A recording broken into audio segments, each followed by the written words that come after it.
Bandai Namco Entertainment. Double Fine. Total Radness.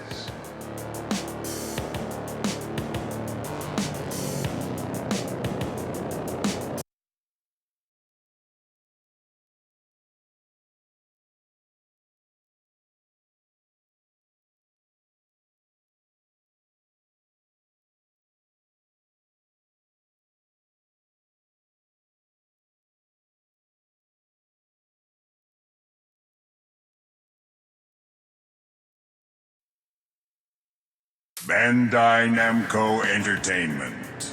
Double Fine. RAD.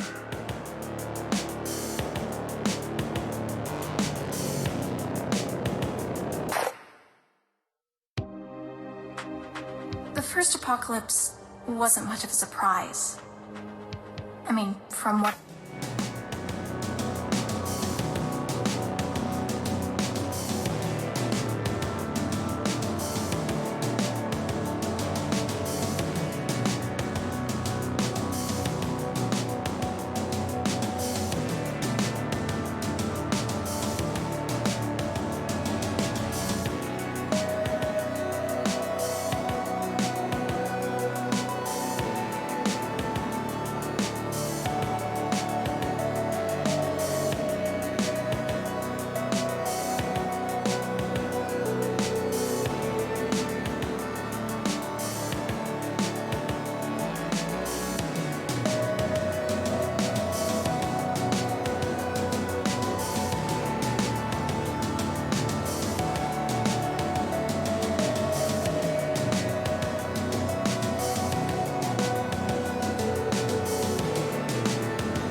Bandai Namco. Double Fine Productions. Radalicious.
A live stream event for our new game, RAD, a game we've made with our best pals at Bandai Namco. And I am Spaff, the community manager here at Double Fine. With me is Mr. Lee Petty, the project lead of RAD. How are you doing? I'm fine. Yeah? Yeah, we're very excited to finally launch the game and get it out there. Doing good. Yeah?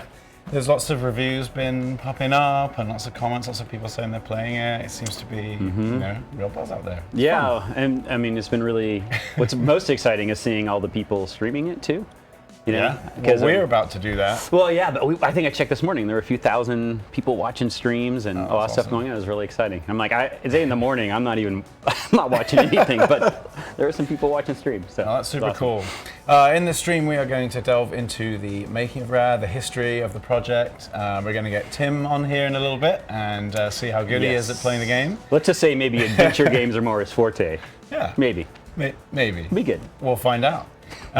We will also talk to various members of the RAD team, the artists, the musicians, the programmers. We're going to try and rotate everybody in through here as much as we can. And then, we'll play a bunch of the game. But first, we thought we'd talk a little bit about where this game came from, because it's kind of a weird concept.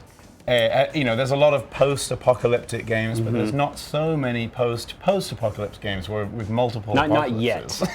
We've forged a new genre. First one. Yeah, it's a start of something. Like someone's gonna AAA it, and it'll be like post-apocalypse. Yeah, do Fallout games happen sequentially on top of one another, or they always just go back to the beginning? Because it's Fallout 76. It's the 76th like, apocalypse. Maybe that's how that works. That's right. That's not. Yeah. No, that's not an official answer. So when we've talked about this before, it seems that the kind of apocalypse and the nuclear future has always been kind of on your mind since you were in the 80s. Yes. Yeah. No, it's true. I mean, I have been.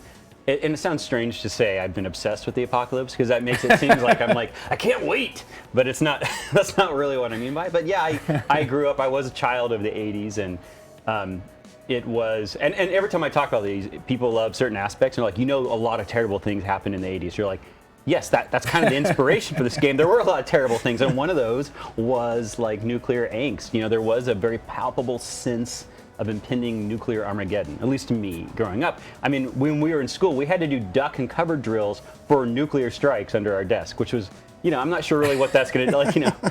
Like luckily these desks are lined with lead. It's terrifying. It's terrifying. But my dad actually worked at a nuclear power plant when I was growing up, and my dad has a really bad sense of humor, which is probably where I got it from. But he would bring home these handbooks and show these things to me, because he would find them funny, and they're completely horrifying, right? He's showing this 8-year-old child, and he's like, yeah, look, it says here that if someone dies in a radiation leak, you're supposed to stuff them by the edge of the door, because bodies absorb radiation because they're mostly water. Isn't that funny? That's a hot tip. That's very useful. It's not funny. Apocalypse tip. That's what we're here. We don't have body stuffing really in RAD. So we should have lined up a whole bunch of apocalypse tips. It's true. We'll have some other tips later. It's not all dreary. But that was the sort of, I think a lot of people had that experience growing up in the era, but that wasn't really the inspiration for RAD. It was more, I guess I saw like the reactions to that sort of angst were interesting to me at the time. So, Hollywood did some really strange movies, partly because they thought, look, a lot of people are thinking about it.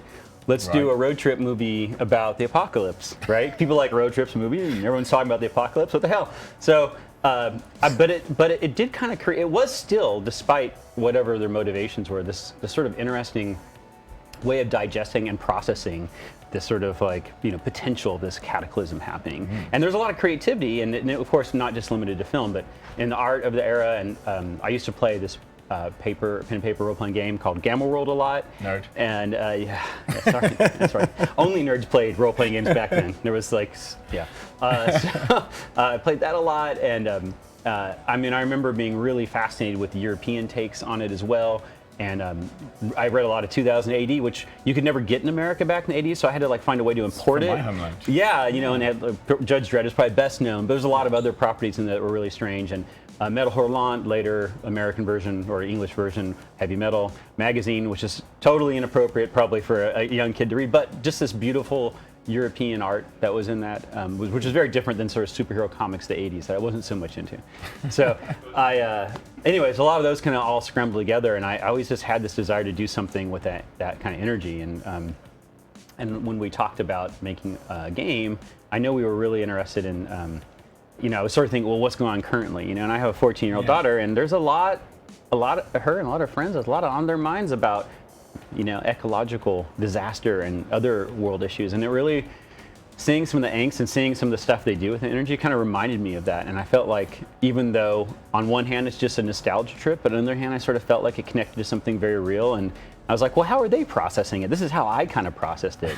You know, maybe there's something in there for us to kind of explore. Do you think they do duck and cover climate change drills? Or, they probably just put floaties on, like the water's coming. And yeah, I know it's terrible, but we shouldn't laugh. You know, we're trying to make light of it. No, laughter is good. Laughter's good. Laughter's good.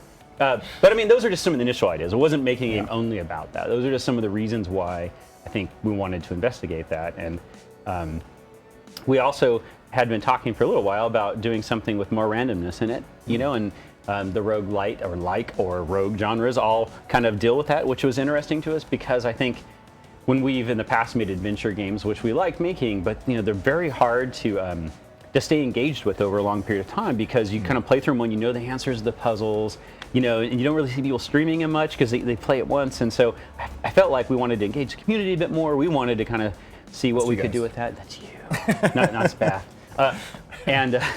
So, you know, then I guess those two things kind of clicked into place because they both felt about kind of dealing, you know, roguelikes are about like we're throwing random stuff at you to some extent. How are you going to deal with it? And the joy and challenge of doing that. And I think that was sort of seemed appropriate for, you know, kind of like taking these kind of characters and putting them out into the wasteland. Very cool.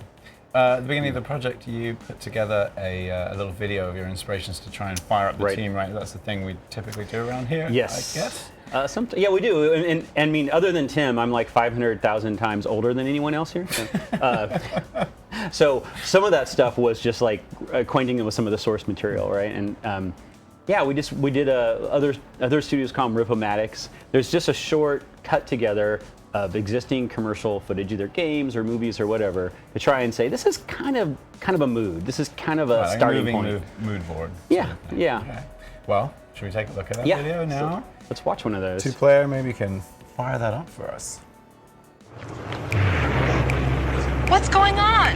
They take about 30 minutes to reach their target. So do theirs. Want to confirm, is this an exercise? Copy. This is not an exercise.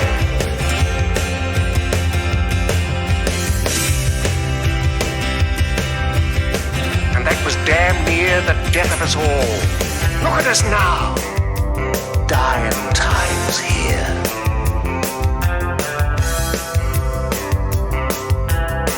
Oh, this is something special.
We're back, and Spaff, you are. Oh yeah, morphed. You're taller, less British than before. Yeah.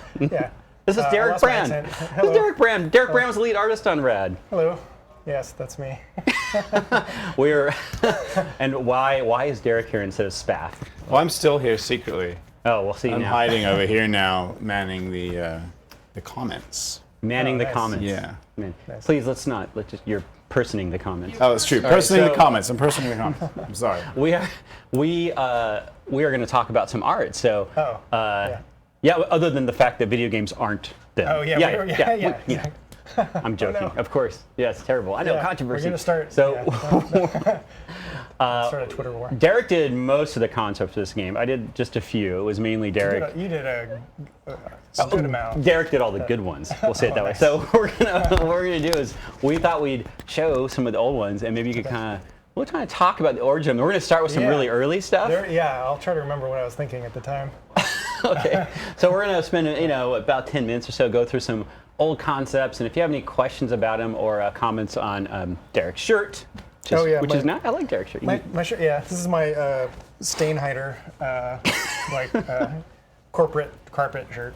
That's right. Yeah. All right. Are the concepts up and viewable now?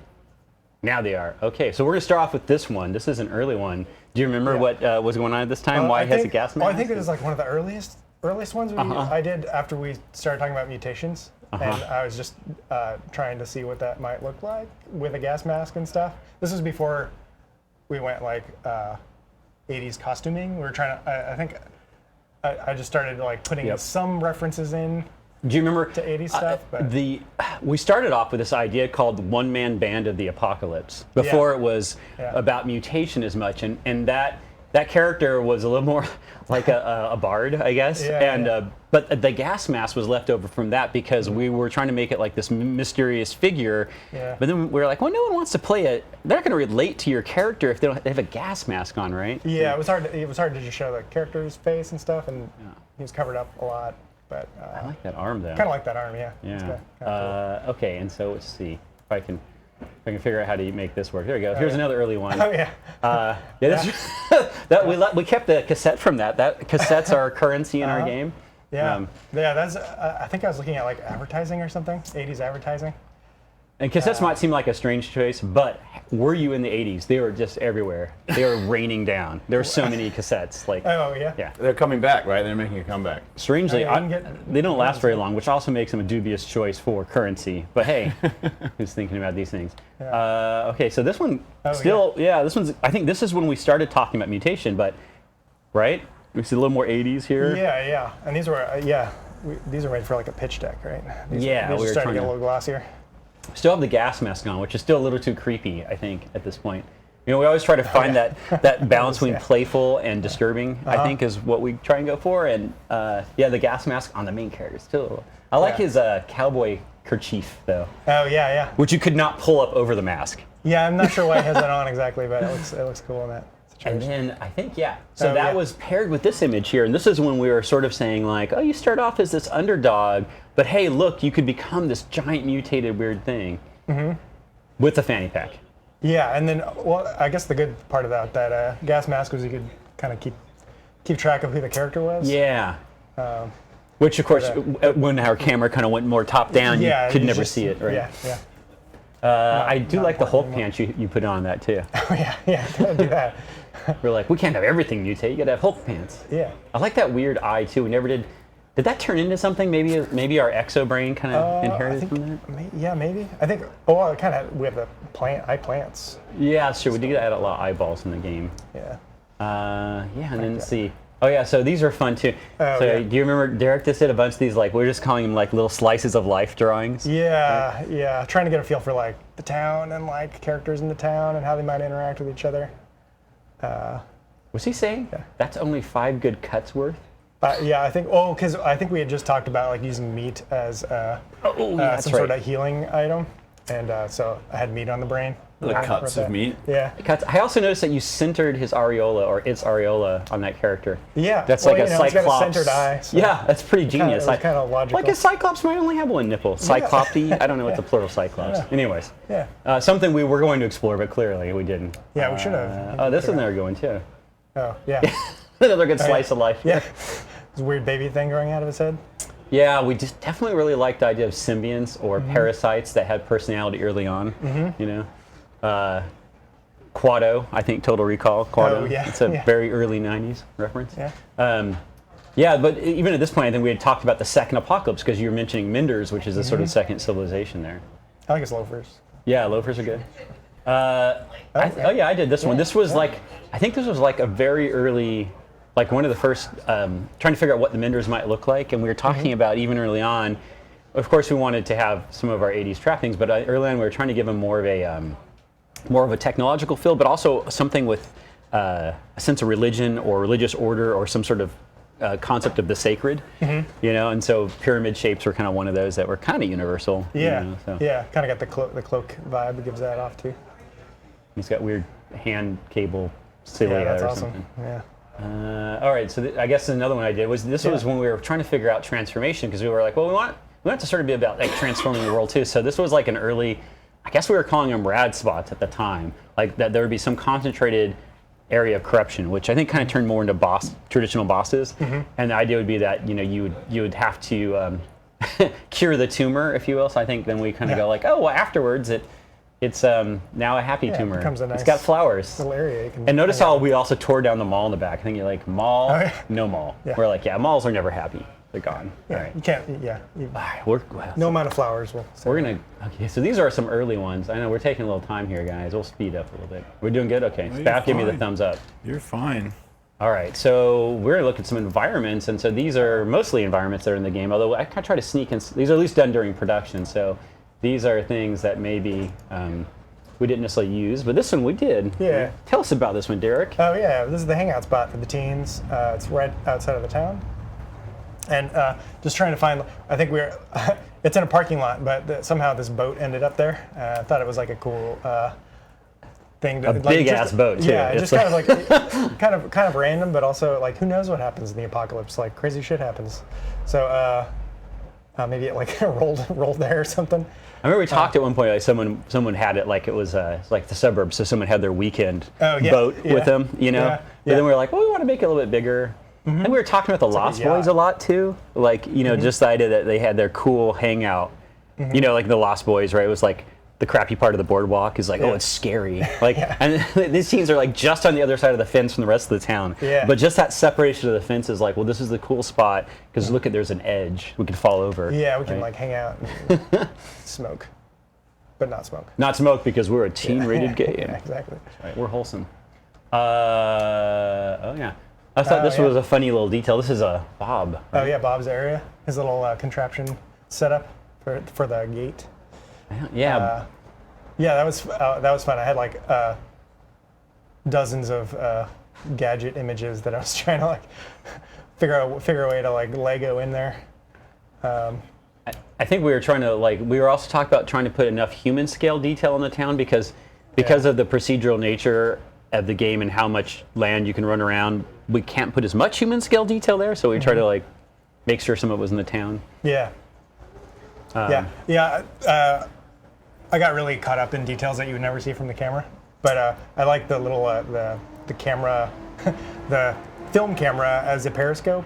I thought that was funny, but you never really see it in the game. But I know we talked a lot about during development too about when you do concept art for games, a lot of times you're like, okay, it's really important that this is the first read, this is the second read, and usually it stops there because it's all about like, do they understand in 5 seconds or not? But I think in a roguelike game, because we hoping that people play over and over and over again, some of that's just about as much variation as you can possibly build, but some of it's about making sure all these things have hidden elements that maybe they don't notice until their 5th or 10th run, and maybe they don't even know what it is. Like, we're less concerned about the first read being crystal clear because it's about that when you come back like the 10th time and you suddenly notice a detail or understand how something works, for me anyways, that's like really magic. Yeah, for sure. Yeah, it kind of becomes like you kind of see the detail there even if you're not paying attention to it.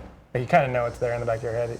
Even if you don't know, it's like, I guess it's more like ambient detail. Yeah, ambient detail. You absorb that's it. a good way to put it, yeah. You absorb it just through hopefully, beauty. I guess that's a theory. That's a theory. There's another one, Derek's account. So this is gates. this is kind of our early biome, first biome, the cracked lands, right, and the gates. Yeah. Why did you put so many heads in the game, Derek? Oh yeah. I found out that you like robot skulls. I do heads. And so I would, You're just whenever I wanted to get a concept approved, I would just put a skull on it. You're like, looks good. It's awesome. good. Yeah. But you can see though, one of the things we kept in here too is like there's two interesting things about the Menders that are in this thing. So one is that we still kept those pyramidal shapes, triangles and pyramids became strongly associated with them. But I think the other thing that you notice here that we didn't carry in a lot of places, but is here, is you see the twist of those columns. And I remember when we were talking about it, we are trying to very subtly, talking about hidden read, evoke a DNA strand because they were manipulators of DNA, of genetics. That was their vibe, right? And a lot of this technology, even though it's made of metal and stuff, it's got guts inside, which you kind of sort of figure out later. But it was that was kind of their vibe, right? So I knew we were trying to sneak those in. Trying to get in there. You can kind of see that in the respirators too. I think some of the decals on the floors of the interiors and stuff have those sort of shapes going too. But, yeah, it's pretty subtle. Yeah. Speaking of interiors, Layered in. Yeah. I thought this would be fun. Yeah, so another skull. Yeah. Jeez, why did you draw so many skulls? These are internal mutation machines, or as we call them in the game. The ship game is now called Mutations, yeah. right? Sounds like a cool skateboard move. And Yeah. yeah, like we have a couple different versions in the game, and the tells between them are somewhat subtle, again, intentionally. So there's some knowledge mastery if you keep playing, and some of them give you like nothing but good mutations, and some of them have a chance to give you some bummer mutations, right? Yeah. Basically, just damage the one that gives you the. I love this one. This one. What's this one? Why are skulls watching television? Oh yeah, it was fun to add some little environmental storytelling. Did you make a joke? Because people always joke that environment storytelling is skulls.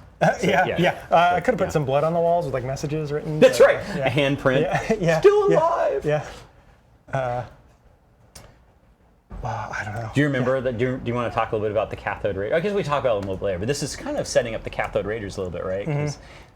Yeah, they're of so your best obsessed puns. with the TVs. Best puns? Yeah. The cathode raiders, yeah. There's some, I will say most of the puns in the game came from Gabe. Oh, yeah? I think that one might have come from Tim. I think Tim suggested cathode raiders. Oh, nice. I think. I didn't know that. I don't know. I'll give Tim credit. It's a great name. That's right. Tim suggested an alternate spelling, says Gabe from the Wings. Yeah, R-A-Y-ders. Yeah. I do like the fact that they just kind of chilled there until they perished. I think, I always like that because there's an interpretation where it's like instead of doing something to stop the apocalypse, they just sat in front of their TVs until he rotted away and watched the world collapse around him. Yeah. I don't know why I would think that's relevant, but hey, it's pretty interesting. This is one I did from an early, I guess one of the first ones for World 3, right? The Devoured Expanse. I don't think we showed too much of it in the stream, but that was this idea that was like the most sort of science fiction-y, had floating platforms, and it kind of moved a lot more floating than this. There was a lot of jumping and flinging and floating. Yeah. But in this one, I think we were just starting to kind of maybe figure that out. Establish some of the shapes and stuff. Yeah. We kind of separated that into like the final boss area is separate from kind of where you play. Yeah. Pink Lightning. Always.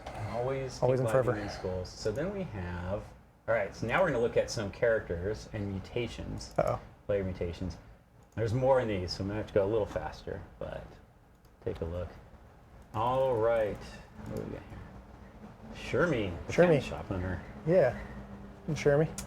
Do you remember like we used to write up these little character backgrounds and community backgrounds to start things off? And trying to figure out, like, she had this whole backstory about losing her arm as a kid. Her like family was in a traveling caravan. Because we have this whole like subtle, super amazingly subtle, very few people would ever notice it, that's in some people's dialogue, that the elder of the town collected a whole generation of people as children from the wasteland who are now the adults in the town.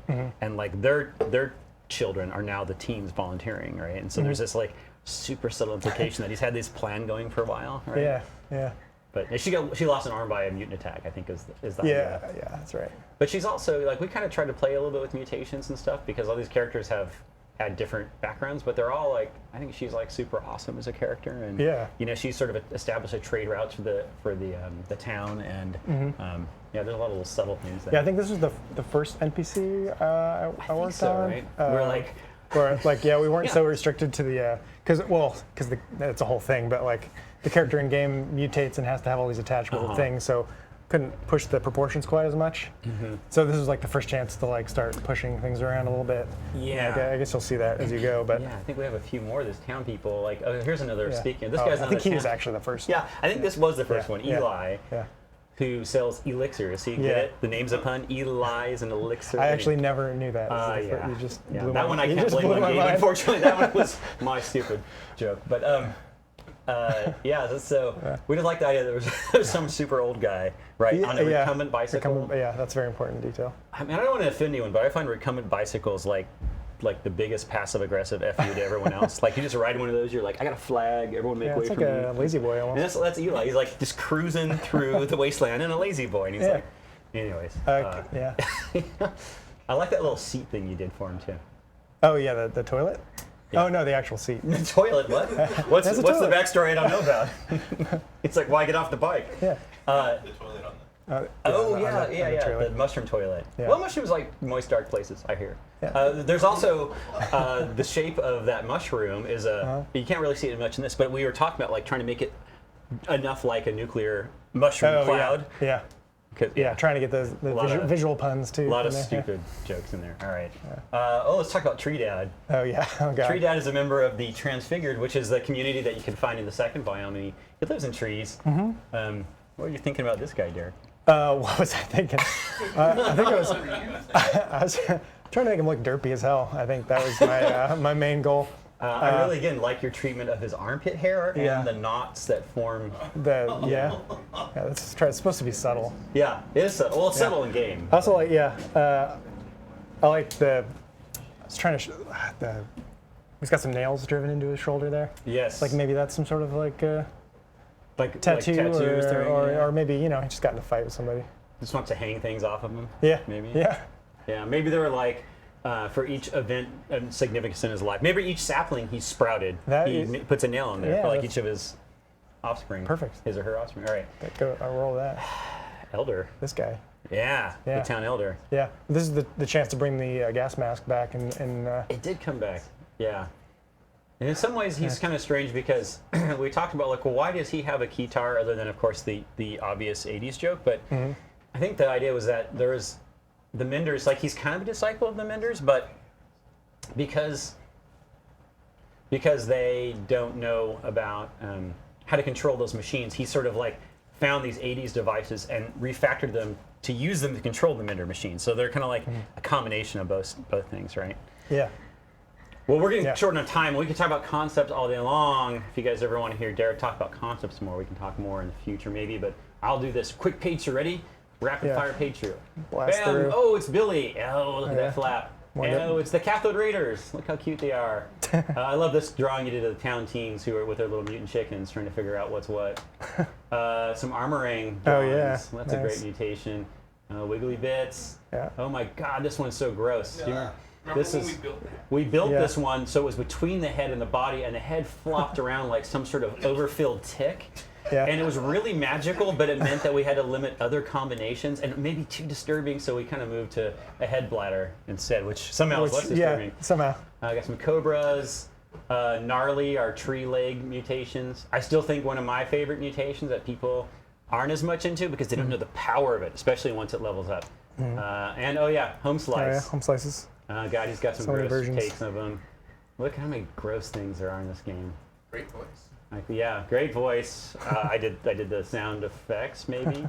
And then the suck face mutation, where you have a belly mouth that you can pinch off and attract mutants to like a vortex. Some really early ones. Whoa, those are super early. Yeah, we always wanted to do the forearm thing, but we never quite made it yet. Maybe future deals. And then we went 6 arms too. Yeah. The 6-holer. 6-holer. Yeah. Yeah. I mean. Gotta communicate some of these. In a post-apocalypse, so we're not going to stop with 4 holes. Well, the 4-holer. Yeah. That's not how I meant it, Derek. Jeez. Anyways, look at this mutation combo. All right. Look at this. Okay, so we're going to move to our next segment now, yes? All right, but check out a 2-player productions making of documentary episode.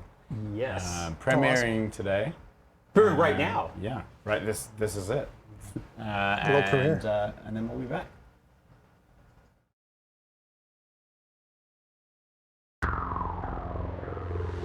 I've been interested in the post-apocalyptic genre since I was a kid, with the 80s nuclear scare and whatnot.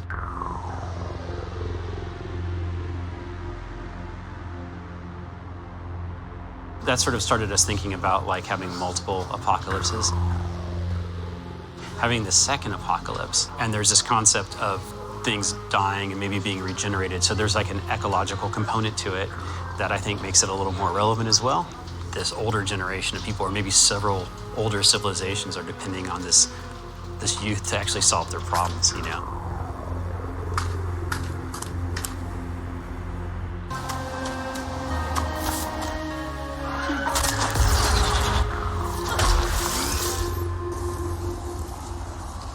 But also, it left more room for the mutations to be the star of the show visually and emphasize where the power was.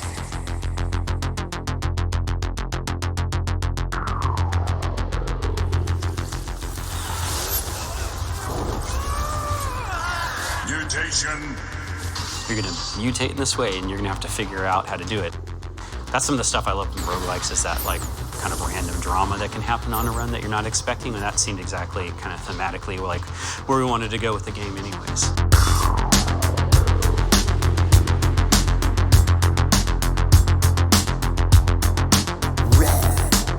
The game with so many interchanging parts, the character that's mutating, all these different possibilities. Had some mutations that were underpowered, and then we went too far in the other direction, made them overpowered, and then we're pulling it back slowly. And we slowed Firearm down after we slowed Exobrain down, so I can look at it. I just compare the two. I seem much more effective with it than Firearm.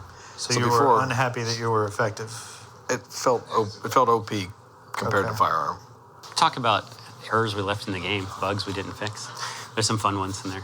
I hope when you told the Fine 2-player folks what your biggest contribution to the team was, it was in finding exploits. He's like, yeah, you could just roll through people with this thing engaged and kill over the bosses in 2 hits. We're like, well, why didn't you tell us? I don't really think it's exploiting. Exploits, and then we're trying to tamp those down, or in some cases, allow them because they're fun and it's a random game, so. We had like that sort of customization happening, which took a while to get right. Oh, my level up test. It's just randomly pressing buttons, or it's pretending to press buttons, while at the same time, so it's like right now it's randomly activated the Chronobellum, and every few seconds it's getting a new level. So we're leveling up to max really quickly. Like, yeah, he just activated Chronobellum hyperspeed. Yeah. This has been a pretty good test. I kept it running for hours at a time. You just have to sit here and watch this? Well, if I come back after a few hours and it's crashed, then it's a problem. Otherwise, no, it's okay. It's also pretty cool to see like all the mutations just going on and activating.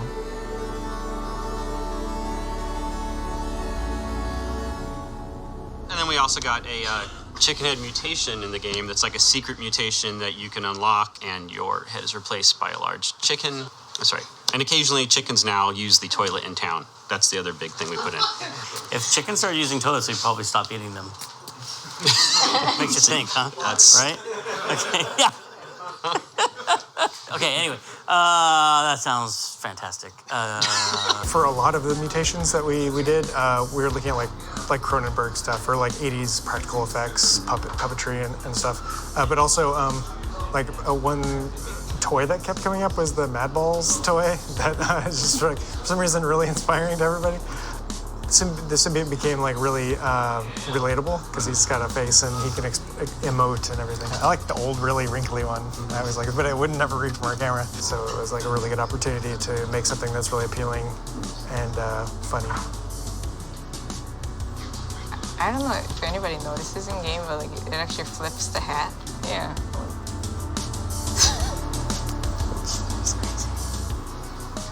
So when it comes time for the player to mutate, we just swap out whatever head he might have or legs they might have. Snake it. Oh, look at this. Disgusting. Some of the mutations, including one called Death Row, where you have a tail and you lay these little spider hatchlings that follow you around and fight for you. Our initial implementation of that was just these little creatures, and then we were like, well, what if we put the player's head on them? Which is great because it's disturbing and funny. I don't really have a favorite mutation. I like a challenge, so I don't like getting a weapon that's like super easy to kill everything. I kind of like getting some utility ones that work well together and trying to come up with creative ways to take guys out that don't seem straightforward. Withering Cloud, light him up. Now he's burning to death.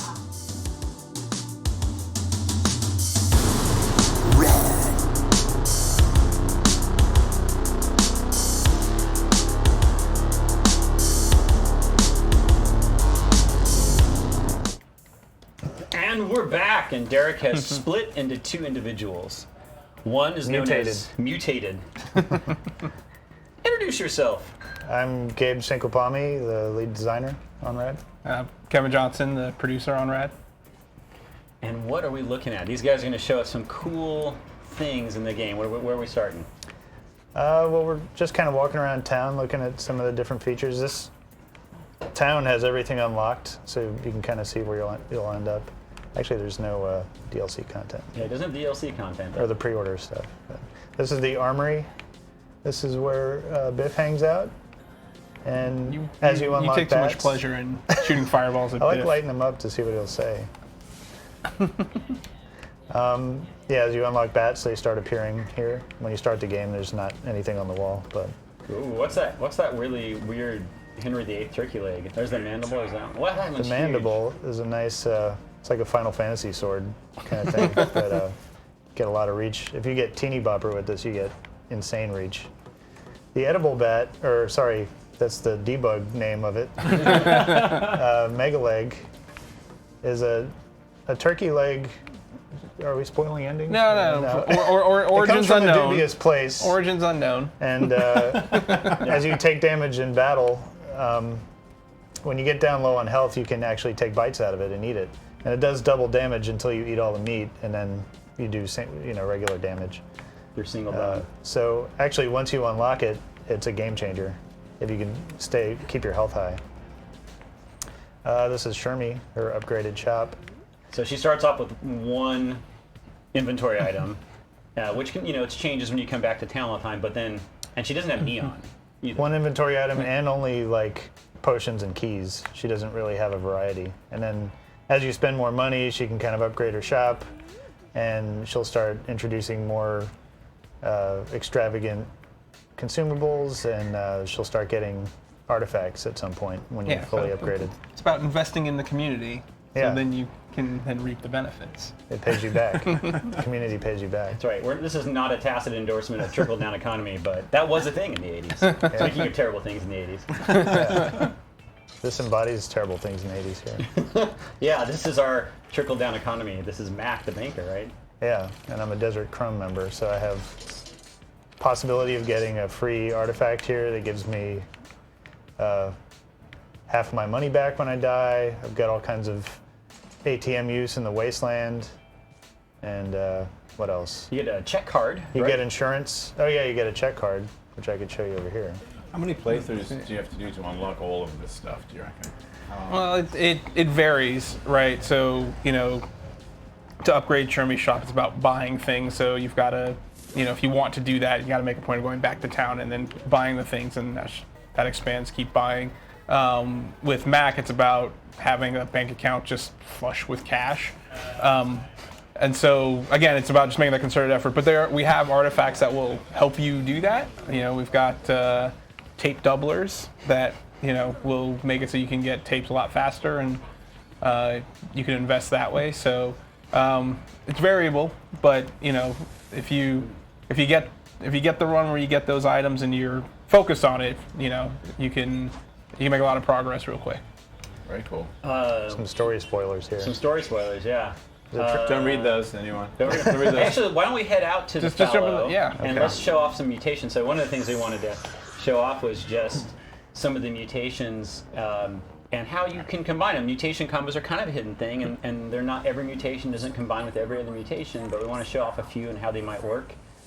Yeah, so here's vanilla toxic dump, just lays down a trail of toxic dump, and firearm shoots a fireball, but when you use them together, you can lay down a fire trail, which is pretty cool. I think you just got an achievement too. Well, yeah, because there's an achievement for finding the combo. So Yeah. there you go, free achievement for everybody if you happen to get this combo. There's lots of different combos out there, like in different players, right? Yeah, there are. I mean, we're showing off this one in particular, but it's all about experimentation and trying. If you try multiple mutations at the same time, you may find that you unlock a new ability that way. And so you say, well, why would you necessarily want to switch your toxic trail to a fire trail?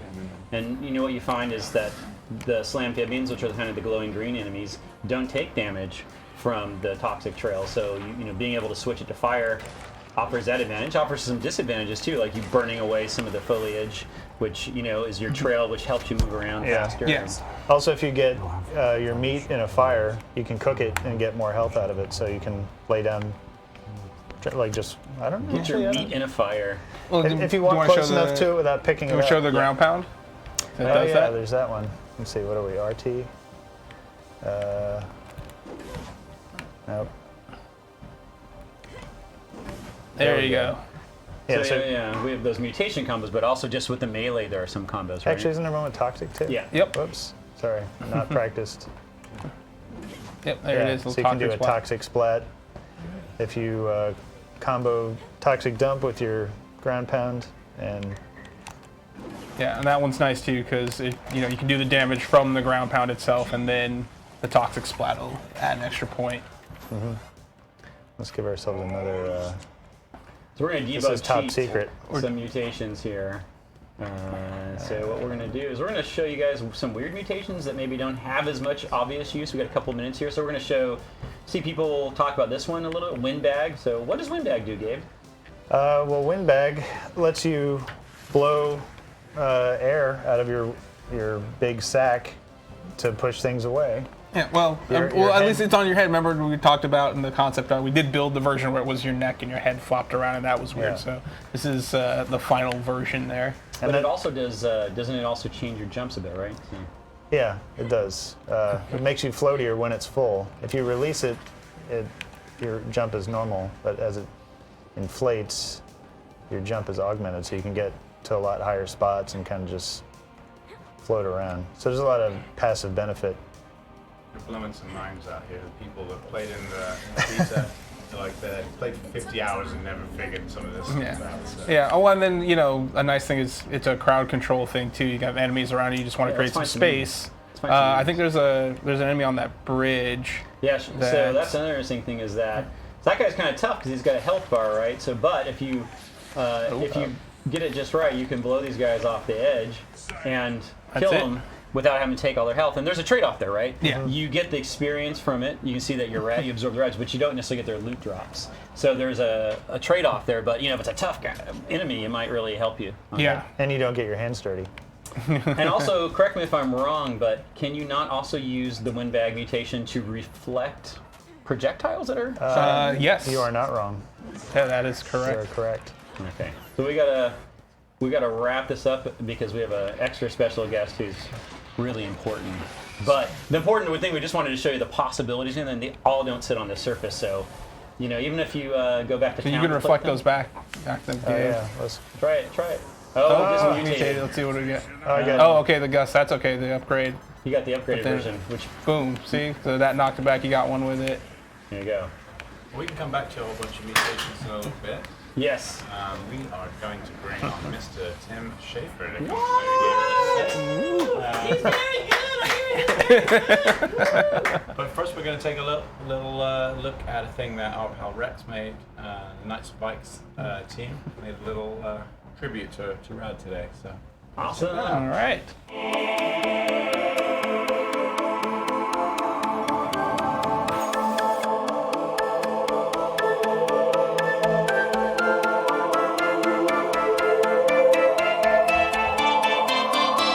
You are not RAD.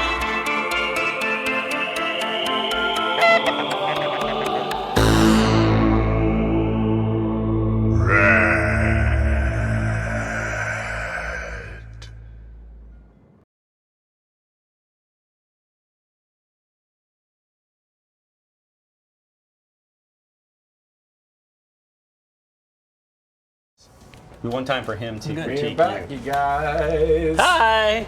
It's What's Tim. This guy. You can't believe you didn't wear a RAD shirt. Right, well, it's a skull. It's close. I'm kidding. Everyone's wearing RAD shirts up and down the halls of Double Fine. It's like Spirit Week at high school. Cute. Are we on the internet? Live on the talking network of computers that links to our world and tells people about RAD? It's a series of tubes. We're gonna play, and it's not to critique your performance because it's without reproach. No, I'm here for RAD therapy. I'm really bad at RAD. I'm RAD bad. And I need to speak to the RAD dads about how to be better at playing RAD. Because I've done the daily challenge, and I'm the top of my own friends leaderboard because I don't have any friends. You're the top. You're like the top Tim Schafer. Yeah. I'm one of the three top Schafer Tims on the thing. Should I start? Yeah. Just jump jump into daily in. challenge. So I haven't heard much about this game. This is like a sequel to Stacking, what I hear. Yes. It's basically it's like an adventure game about Russian dolls Oh, look at these we've cool. unlocked some Wait, characters here. it's her, E-girl, Spumoni. Yep, that's the most delicious flavor of ice cream. Gymkata. Why Gymkata? He gets special moves, right? Where he can do a pommel horse. I mean, all the characters parallel get to bars. do a really cool karate kick, which is one of my favorite melee moves. We'll teach you that one. I played this last night with my daughter, and she said, wait, was that character's name Snitch? Oh, man. There are no snitches in the post-apocalypse. No, snitches are. They don't The last first long. apocalypse wiped out all the snitches. Oh, no, I got a quirk. What was the quirk? I didn't see it. Press, Pause the start. game. I often get no quirk. No quirk, yeah. I didn't think I there's no swear I quirk saw today. something. It's a secret quirk. So I should mention really quickly what quirks are. So in the daily challenge, they're mandatory. You don't get to choose. And they don't happen every daily challenge. For example, you have no quirk this time. But they change the rules. So sometimes you might start with a quirk that almost fell basically cliff starts already. you with less health all right. or double the health. You got but it. You don't regenerate. I want to ask, I never can get these, right, in this type of snakehead. So, Or do do you want to show them how to do it? do you hop in and grab them? Yeah, you're No super way. fast There's about it. like 4 ways to get it. Okay. Health is precious. I would Watch this, never watch risk. this. What? Ah, Just like a missed it. little skipping stone. It took too long. Thanks for great. Great. This is great. Thanks for the tip. You can get Rad in. Dad. You can get in. Yeah. Toxic dump, you're immune to the pools. If Yep, you have yep, Cobra yep. head, you can snatch them out. No. Or if you're really good, which Kevin apparently wasn't. If you were, you can time your jumps perfectly to dip in and out. No, well, look, Look see at there, that. I right got back. the food. It's like This nothing is a happened. nice daily challenge. It's You like get it's like food right nothing away. happened. Oh, these guys. So the early game's all about staying alive, Tim, until you mutate. So you want to get as many rads as possible, as quick as possible. Get So those that plants. Purple bush there. Yep. This purple bush, just walk near it. Your body will Those pull rads. scare the crap out of me. I know. I thought that was a spawning enemy every time. I didn't know they gave out rad. I They never give you noticed that. rads. That's They only give you these- rads, see? Animating HUD feature right there. No one's gonna look up that. Now, It's this true, is there's a right. lot of Will I discovery. get knocked off the screen if I just walk by this thing? not Yes. to No, walk just by, just you don't touch collide it. with it. Yeah. Unlikely. I had that. There's a special thing that lets you see like cassettes that are hidden Yes. Yeah, in the rock. ex- Like I X-ray never realized vision. there's tapes hidden in the landscape all over the place. Like, Yeah, there we might be have there might be a tape right. No, not there. We have X-ray vision Okay. that lets you These- see loot sources. These guys kill me a lot. So, do you know how to use the dodge effectively? Dodge is key to the melee game. Yes. You can actually roll, you're invulnerable for a window. You can even roll through enemies when you're dodging. Yes. So Roll through them. You Roll can through roll them. right through them because you're so slimy and fast. You go right between their legs. You just poof. penetrate them. Okay, here. I don't know if that's the word I would have used. Well, I mean, Yeah. you. Oh God. Okay, So- come here. Come here. Yeah. And this is the only way I kill these guys. By just running in and Okay, out. well, Oh yeah, God! He tagged me. You good? I hit the wrong dodge button all the time. Yeah. Should I not do that? Not the Okay, wrong should- dodge button. See, Dodge Okay, there so you I'm go. dodging, You can but dodge through fireballs. You can You dodge, can dodge through through projectiles. fireballs. Yep. Now you also can. I like it being on the edge. I'm gonna. Bat. more- oh, Oh, you almost- I that's know, right, but you I'm just gonna need- fall off the edge myself. Ground pound. Do one more hit. You can Or just run ground up pound. there. Ground Ground kick. pound? Yeah, ground pound. Ground pound, Tim. Hey, ground come here, pound. come here, come closer. Do it. Ground pound. Gaboosh. That's not ground pound. That's not ground That's all pound? right. Well, Get out of let's, fire. let's teach you ground pound. Okay, I go to often- the top of the rock, This is jump ground and pound. press That. the top button. There you go. Yeah. All right. But I often get burned by those after I kill them because I go into them to kill them. Yeah, you gotta be Get aware out of of them. the fire. You gotta. But you can use them to cook meat too, even if you don't have a fire source yourself. I like to get a back massage whenever these things come up. Yeah, there. It's really helpful. You don't have to wait for it. You can just take off running. You know. You can optimize your What do you time. mean? Some Well, artists because work you hard want on that. you want on that to optimize work. your time though. You see Why that would I want timer to? on the left. Well, it's counting down on the daily Oh, I'm challenge. sorry. I was enjoying the game. I didn't realize I should be. Yeah, don't enjoy the game. Well, Don't- Well, in the daily challenge, I don't have a. you've Oh, I got do have a all floppy. right, When did I well, get that floppy? Oh, Jump you into got the death pits. row. I got death row. Oh, this is great because we're all fathers, and this is Yeah, all about parenthood. Yeah, right Look here. at that. You're both the father and a mother in this case. Oh, now when do they explode and You when are they self-follow. beautiful children? They're beautiful children for the first two. You can have two, and then I after think that, three. Oops. Let's see. Look, and then they go. And then now, since one My of them children took have some killed that damage- enemy. Thank you. Oh no! But that was oh, a wait, wait, smart wait, your one. child Look is at that. injured. Stop. Your child is You injured. can pet him. Look, and then Can you pet the? What do you call them? Death row? Or what do you call them? Actually, Well, it's kind of self-petting, I guess, because they have your face on it. I don't know, sure. Is that a new category in video games? I'm not gonna answer that. Oh, look at that, Did you Tim! see You let that? him Yeah. do his death. Now you can make another one. Yeah, though. I was kind of getting. He didn't look like he was gonna really amount to much. I can't afford anything. Yeah, Oh, we just now. started. well, you got to get some Yeah, more Okay, I takes. know what hot sauce is. Well, here's here's Oh, the my thing about time. the I daily forgot about challenge. my Yeah, the time bonus. When Sorry. the well, not just the Hit the time purple bonus. cactus. If you Hit the purple cactus. Really? Sometimes What the did that purple give ones me? have loot. Yeah. Sometimes. Only the purple ones. Ah! Those guys are tougher than average. Drop your babies, Tim. yeah, Drop your let- babies. Oh, let that's right, I your have babies help babies. you. I have babies. Let my babies die. Oh, no. Drop your babies and roll. Yeah. That's my beginner step. That's my advice to all new parents. Your babies are dead. Drop more. There you How'd go. my You babies got through die? that. They killed enemies for you. Yeah, they take damage. They exert themselves. So also, you notice that, and it sounded like you discovered this already, but if you already have the maximum number of babies spawn, which is 2, you can, then the next egg you drop is an explosive egg, which is great if someone's following you. You can kind of drop an explosive egg in your way. Oh, I fell right into a pit of these. You passed the respirator. I'm going back. We're teaching him combat moves. Okay, Yeah, I want to kill some dudes. How about karate kick? Do you want to learn the karate kick move? Okay, hold on. That guy has a bucket on his head. Yeah, he steals your stuff. Oh, I didn't know that. I thought he just had 1 extra hit point. No, if he successfully takes your stuff, baby he'll killed be him. carrying it, and he runs away. He runs away, and you got to track him down. And Like, he'll steal my He's health- not afraid to run off a cliff or into some other area where he will then not drop the loot. Does it maybe take your health when you heal it? No. There's nothing bad about healing your baby. Nothing bad about it. You're saying I want to touch that cactus? You want to hit the cat. Oh, look at that. You got your floppy. feet. That's good. I didn't Hit the use purple my VO. cactus. Okay. Yeah, see, look look at Oh at my that. gosh! Right? Is that because he's close to the edge? Yeah. You mean? Well, no. So purple cacti are the hidden loot sources. There's many hidden loot Oh wait, sources. I gotta in go the back and get that respirator. Yep. Where are the enemies now when I have this eyeball? Oh, well, your hatchling found one. It went running off towards one over there. I thought he just. They tend to stick with it. You can buy But yeah, some here's now. the thing. Wait, that- how did you know there was hey, another you're- respirator? you're I don't still- see another respirator. On See the mini map? Look at the mini map. That's the one I got, isn't it? No. See, because otherwise it'd be a laser line. Oh, that's right. I got connection. scared because they were bad people. There you go. Make more babies. Make more babies. Okay. The other one's So not they'll gonna protect die. Two you. is the optimal number of babies. You can Well, you lay can just an raise the egg and hit respirator. it at them with a bat if you're really good. What? You can, Yeah, so one of the have exploding explosive. eggs, you can bat them Like around. you lay it first, and then you it's blinking. Yeah, so while now, it's blinking. do it now. Do it now. There, see, there's I'll the- never get to it when Well, I. you have to position your butt in the right angle and then Hey, turn around hey, and hit hey, it. hey! What's going on? Your tail. Oh, there's no friendly fire with the. No. Yeah. But you should raise the respirator to hit the boss because when the timer runs out, you no longer get points for the level. Yeah. That's the key. There, yep. But I have So- to finish the level, not just. Nope. All you gotta do is raise the respirators. Oh, open and the then you gates. can go. And then go to the levels boss for So you all can just go just right the out guts. right now. No, it's, I mean, it's a trade-off, right? Like if you I explore want to more, get a bunch of rads and get Yeah, exactly. like horrible wings and things. But you know what you want to do know that. a cheat is if it's not really a cheat, but you have money now, and I saw that Eli was selling a rad snack, and rad snacks give you rads, which will cause you to mutate faster. So you could walk over. Look at that. to- Look at that deft dodging. Look at that. You Look dodged. at that. Oh, yeah. I mean, I'm so happy. You dodged the Thank you. fireball, got in, got the hit, and then dodged out of the fire before you took it. Now that I'm just gonna you put hear a that? bunch of That- babies. that's into your this Yeah, that's your you can 1 minute just- warning. You can just pitch. Wait, that was a what sound was a 1 minute warning? So your timer. Your timer.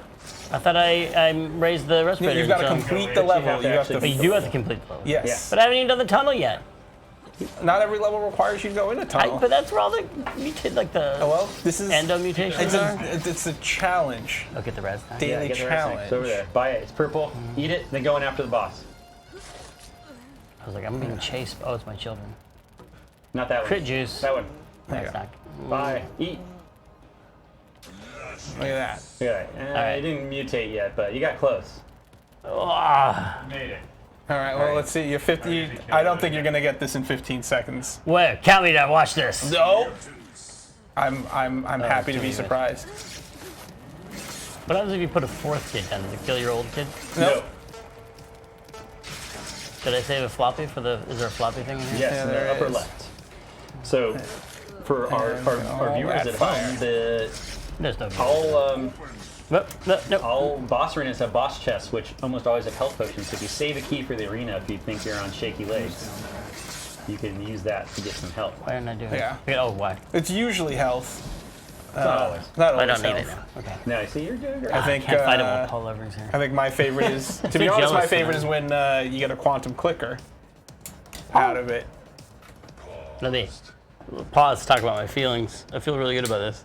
Good. Yeah. Well, Yeah. you should. I mean, you do a great job. I right can now. always beat the first boss. It's the second boss where I got the giant big guy who just kind of sits on So you. the strategy is to try and get at least enough rads to mutate to get 2 mutations, which will give you options. Because some bosses are more vulnerable to other. Oh, this guy, I have to get away from this guy, right? I can't get on that yellow stuff at all, right? Well, that's fire, which is bad. Yeah, fire's bad. Whoops.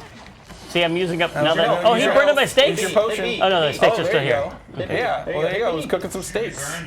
Yeah. Yeah. Hey, cooked them. In Zelda, that makes them more effective, so I'm assuming. It's the same thing here too. Really? Extra health. Yeah. Yeah. This game's basically Zelda. Zelda with boils. Gross. Get away! That's the Mighty Volcanus is the name of that move. That's not his, actually. No, Really? that was Gabe. Yeah, he's infected the whole team. Not his. So to speak. Oh, nice. You got a crit hit there. You saw when it flashed red. That was a double damage hit. Roll. Oh, clear out. Let me just use my range weapon. Actually, see, you can bait him over into cooking your steak. You should up cook there. more. Get him to come up here and cook your meat, and then you'll get 2 health out of it instead of 1. Also, lay down some babies. Been a while since you had some Oh babies. my god, to I help forgot you all there. about my babies. Don't forget the babies. Now look. Now watch them go. Then he'll trigger the. Yeah, they'll trigger that. That might be enough. See, notice how it's burning on your happy trail, the grass trail you leave behind? I didn't know that. So, well, it burns away the foliage, so if there's no foliage left, the fire can't spread. He's killing my kids instantly. You are rad. You did it. Now eat his heart. His tapes? Yeah, Oh, eat his heart. His heart. Eat his heart. Blah. And now look at you, 3.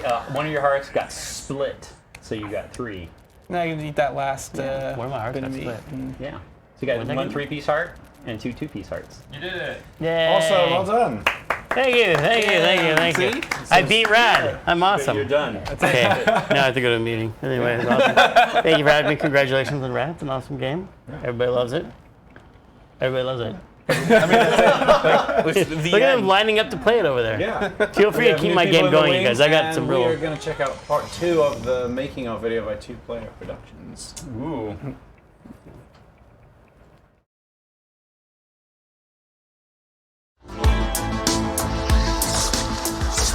How the mutations and items and all that other stuff comes together. The combinations are so vast. You know, it's a procedural world. We're going to have millions of combinations of how the world can come together. But it's always great to work with Lee. I know he can handle making the art look good. It's really just on the tech side, can we handle making it interesting enough and repeatable enough and predictable enough and tunable enough to achieve kind of what we want to do. It's a number of different parts. Over here we'll see another level that generated. This one got one of these more unique rooms here. As you can see, this has this little hidden part back here. So, secrets. Yeah, the random generation I think was one of the more unique challenges, which is a really difficult part with roguelikes because a lot of your random map generation can make a map that you can't finish. That's kind of a bummer as a player. And that's always been a challenge for the team to, how do you make it provably solvable? Matt came in and handled a lot of the graphics system and a lot of sort of the procedural system we use for growing vegetation and burning fire and all that stuff across the world. Being a sphere, setting it to like that size, and showing how like an object looks like it doesn't sit very well in the terrain, but if I turn on the terrain blending, then you can make an object like fit better. I really enjoy roguelikes, and a lot of them, they're a very elegant, like simple formula. So the worlds in RAD are comprised of lots of these tiles. This corner piece, like we might put some bridge metadata there to say, hey, if there's another piece over here that accepts a bridge, draw a bridge across. And this one is interesting because it's not next to that and doesn't have a bridge. The player wouldn't actually be able to access that unless they had a mutation to get there. Just add more variety to the experience. Around the time that we were starting art production, VR art tools were starting to become a thing. So this piece here is one of the rare tiles that comes up later in the game. That was a pretty quick process, and I exported that and put it into game as kind of a white box proof of concept, make sure it would actually feel good to walk around it. You can look at it in game if you want. So here is that same tile. One of the other tricks of our game is it has to work from all angles, a lot of these tiles. I sort of feel like all the sort of concept art being this very separate thing from the actual game art is slowly starting to converge. And VR tools are kind of one step in that way, but it's not just about VR. It's just about the tools being a little more immediate. That whole game, like the main message that Lee kept driving at us was about mutation and how everything changes and you have to adapt. And I really felt like we did a good job of getting the audio and the music to do that as well. Because it's been this huge apocalypse, so there's just these massive canyons of doom, right?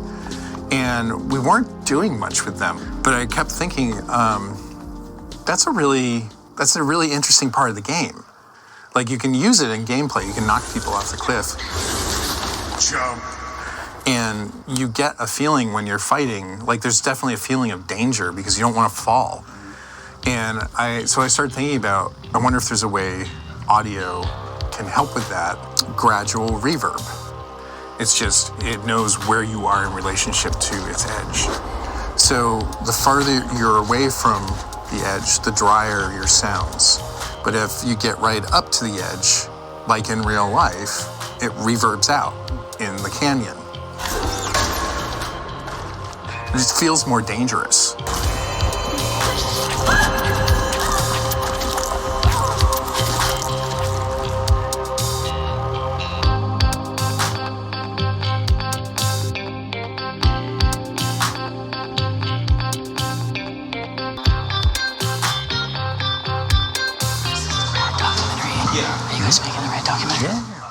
And then we're just cruising and being around for launch and launch support after that. So yeah, exciting. And all that's getting laid out. But yeah, we're kind of at the end of the road.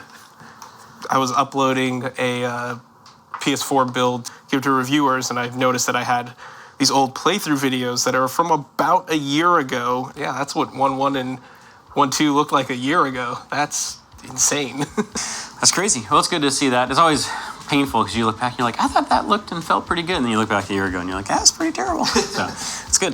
But yeah, we're at the point now where it's just polishing, which is really nice because I've definitely been on projects where at this point it's, there are major game-breaking things that are still happening and you're just hoping it all gets done in time to just get it out the door. So, because the other thing that happens is when you're in that panic mode, it's easy to just make another mistake. And so the fact that we are able to just work regular hours, everybody comes to work, they're ready to go, and we can just keep doing things the way we've been able to do it. I am very proud of the fact that we have not done crunch.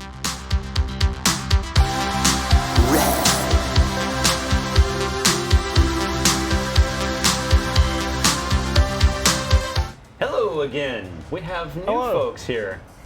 Please introduce yourselves. Hello, I'm Janice Bell. I was an environment artist on the project. And I'm Alex Turner. I was an animator. He's no longer an animator. Now he's moved into marketing, actually. Yeah. After animating on RAD, I'm not sure what I want to do anymore. So, It's good. It's good. You peaked early. Yeah, I peaked. We're going to show you guys a few features of the game, and then we're going to jump in and they're going to kind of play a little bit and talk about some things they like. But I want to have Janice show you some of our assist features and where they're at. Maybe you want to show those off? Yeah. I really enjoy these because I am not very good at roguelikes, so these actually help me sort of play my way and enjoy the game a little bit more because I die a lot less, which is, beneficial to my sanity. So I like to start with these. No damage from cliff falls, increased attack power, and starting with a ranged exo mutation. These are pretty neat too, but this is just how I like to play at first. So we jump in, start a new run, and you guys will see some of these. Oh, we have I think we have most of the characters other than the pre-order ones here. Do my favorite. She's my lucky one. The helmet. Yeah. Yeah. Just for extra protection. Extra visibility, Yeah. Just extra protection as well, It looks like you started with firearm. Is that and a turkey leg. I've never used the turkey leg. Me neither. You enabled the assist that gives you double damage, including double bat damage, and the turkey leg, the mega leg, before you eat it all, is also double damage. So your bat's going to do ridiculous damage for this little demonstration. Nice. Oh, jeez. Does enabling these affect the achievements? No, I mean, there may be a few achievements that require specific things. I don't have all the list in my head at the moment. You can't use them in daily challenges, but generally speaking, they're there for people who want to play the game their way. So a lot of people really like range mutations, for example, and being able to start with one, you're not picking the exact mutation, but you will randomly get a different ranged mutation. Destruction. Oh.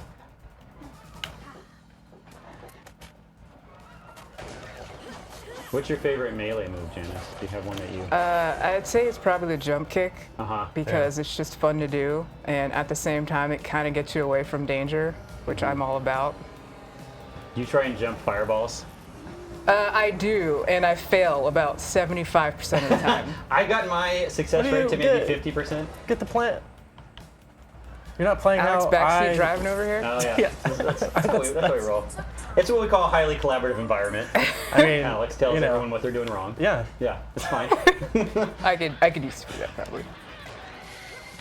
So Alex, I was just thinking about those jump kicks though. Like, if anyone's gotten like crab legs or the horse body, that was like a fun way to kind of differentiate the different mutations. Was like doing a different kind of jump kick for each, like having crab legs or not. Like kind of doing this like weird spear. You guys want to animation cheat thing. and give yourselves crab legs? Maybe see what they look like when you're Let's jumping? do it. Sure.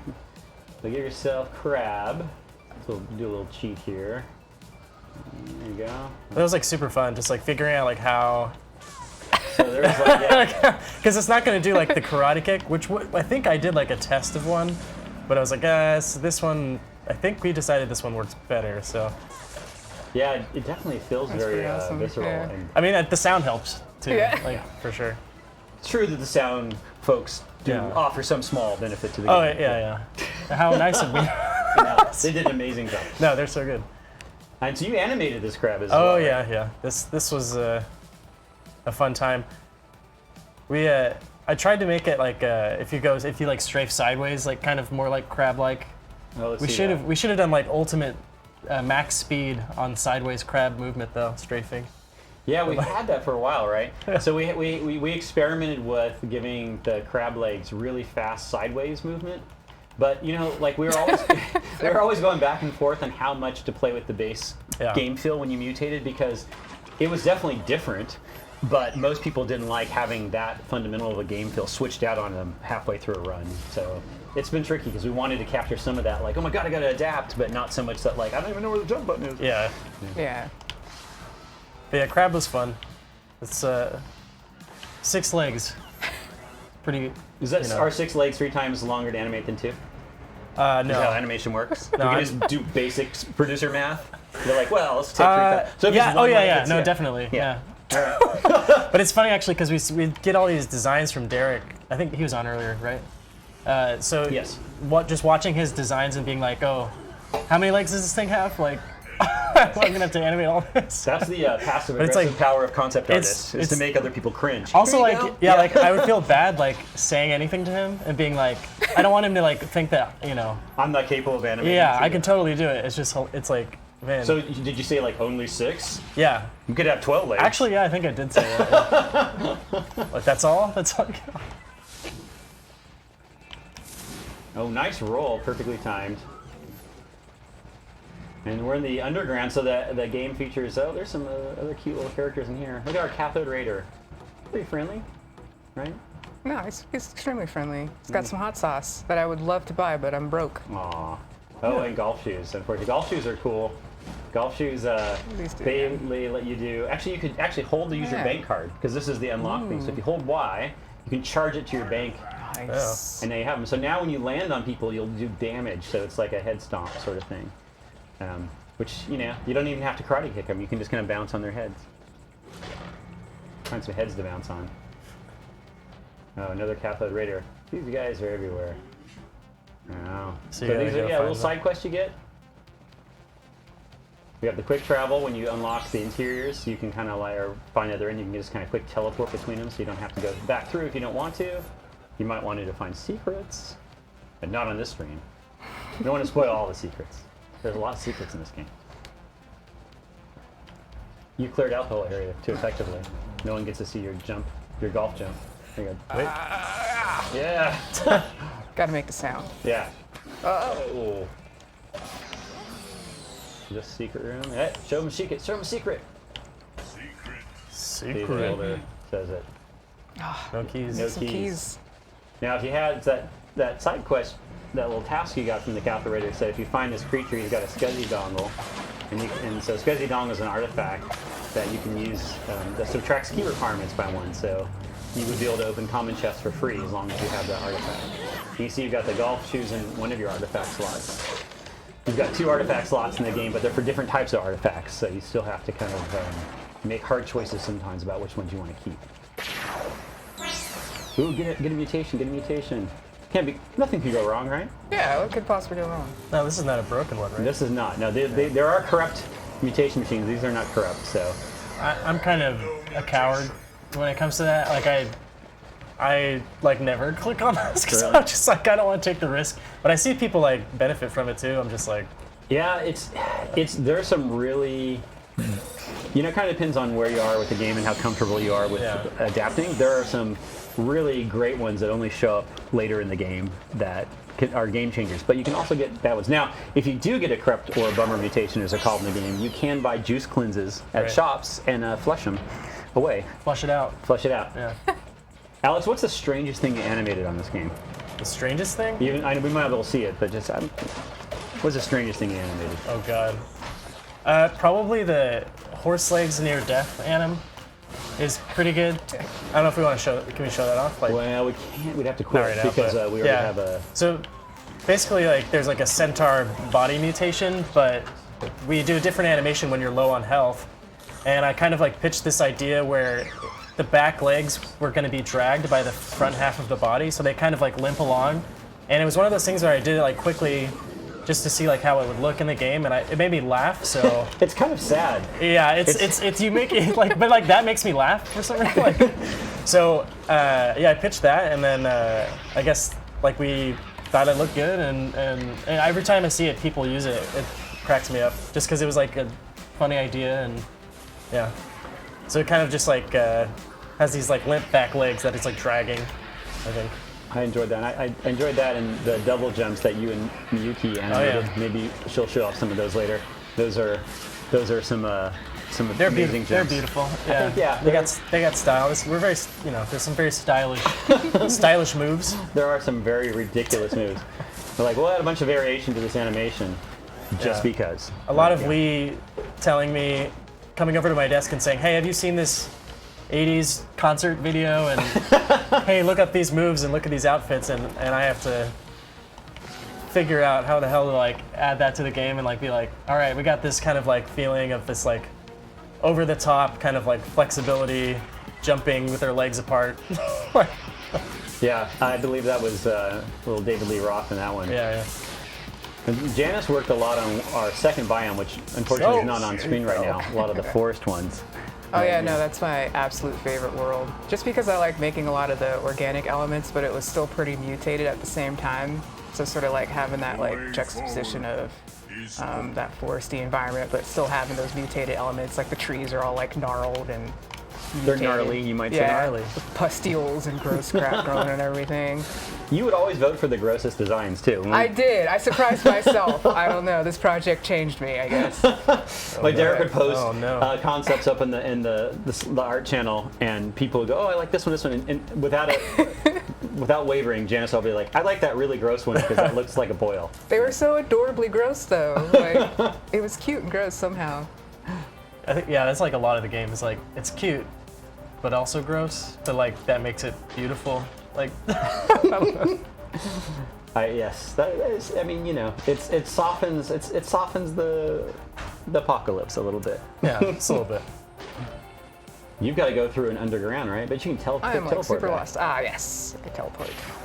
Thank goodness. Minimap is very useful, and also, whenever you move through this game, you leave behind this wake of transformation. Oh, he's the one with the SCSI dongle. Get the dongle.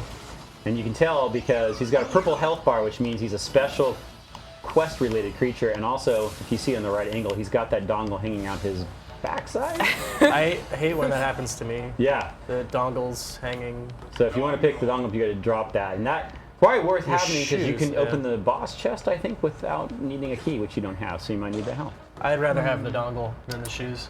Yeah, that's probably Yeah. a good choice. I do Wait, like take that. the too. You can take that too. Oh, I can. Yeah. Okay. Pick it up, Jim.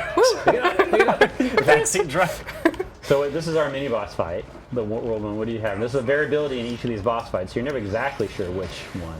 Oh boy. That kind of center, that's the smush room. The alpha smush room is pretty tough. He's a big boy. And he's He's got that quite large. projectile they sneak out. It's a thick boy. I'm slightly terrified. And you still, you can't always crab it too. You can duck and cover. Crab which is I always find useful in boss fights. Yeah, that was like the one thing was like with crab legs, it's like not a purely like offensive Mhm. mutation, and like you just have to figure out. You kind of like weave it into your gameplay, like with whatever you have. Yeah, it works really well when you have groups of enemies, and normally in game it can be challenging if you get too many enemies following you. You kind of are signing up for pain, but with crab, you're like, come on. Yeah, you burrow and then come out all at once, and it damages them all, and it can actually fling them off of cliff edges if you're in the right place. So it's a more indirect strategy, but it's incredibly effective.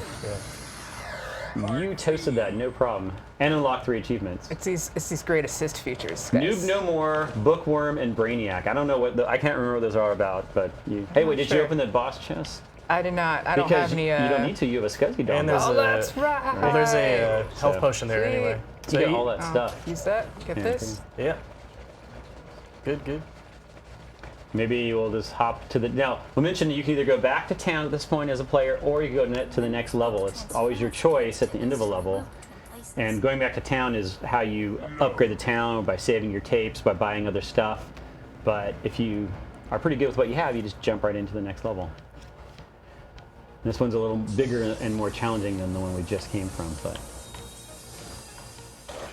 Oh yeah, that's our other little hidden tip there, is if you ground pound cars, then they open all their doors at once. So it's a quick way to loot them without having to kind of like scrub the environment. I forget if we had the crab legs as the first ground pound. We switched over to like a somersault in the air. I think so. Yeah, we used to One not of have those. that lag there, where it was just kind of instantaneous, Yeah. and it was a little easier to use, but it was really spammable. Yeah. But it's funny, like seeing all the just regular default legs, anims, and then having to be like, okay, make this work, but also with this 6-legged huge crab body. Like, okay. Yeah, we didn't want to change the timing, you know. Yeah. Oh, so there's a good combo. Wow, maybe hit pause and let us admire your beautiful character. Oh, it goes back, just back out, go back. When you first pick up something, it does that. Turn off UI. Hit That's X with it. a good combo of stuff. There you go. Look at so this is the beautiful character that we are right now. So you have, you've got the crab body, you got a firearm, and you got Teeny Bopper, which is a sentient arm, who then holds the bat for you instead of you holding the bat. And in this case, he's holding a turkey leg bat. And he's really powerful and ridiculous. I mean, that looks powerful. And, Right? Yeah. and ridiculous. I mean, it's kind of really cute too, in a way. Yeah, it is. In like a very odd, terrifying, disturbing way. And also, even without using his special ability, you just get an extended, your bat range gets pushed out a bit, so it makes melee safer to do, which is, we call that a passive benefit, even though, because his button attack is more about unleashing his rage like that. So it has a limited time window, and it delivers very powerful attacks, and it's really great for boss fights or if you're pinned in a corner or interiors. But I think we're going to wrap this segment up and get some more RAD team members on. Are we showing another video right now? First trailer. So we're going to show one of the trailers right now, and thank you two for being on, and we're going to have some other RAD members take your place. All right. Yeah. Do we just leave? You just You just run away. Are we on? Are we off camera? Yeah. All right. Yeah, wait. Dude, this guy is going to point at you. Until then, it's just awkward. Hey, guys.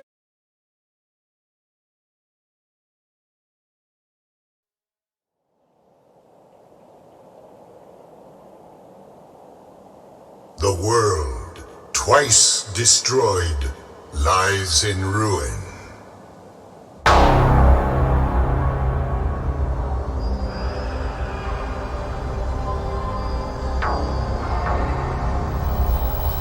If we are to survive, if the world is to blossom again, then we must find the one who is RAD.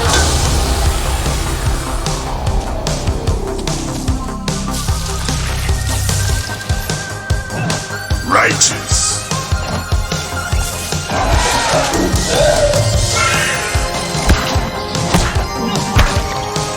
Begone, foul beast. Mutation. Mutation. Mutation.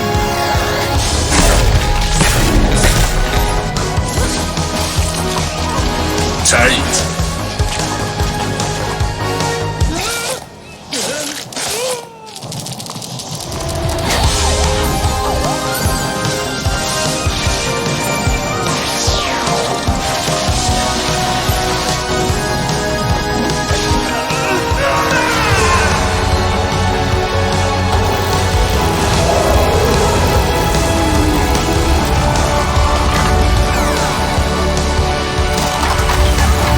The child shows promise, but the time has come for their real quest to begin. You are RAD.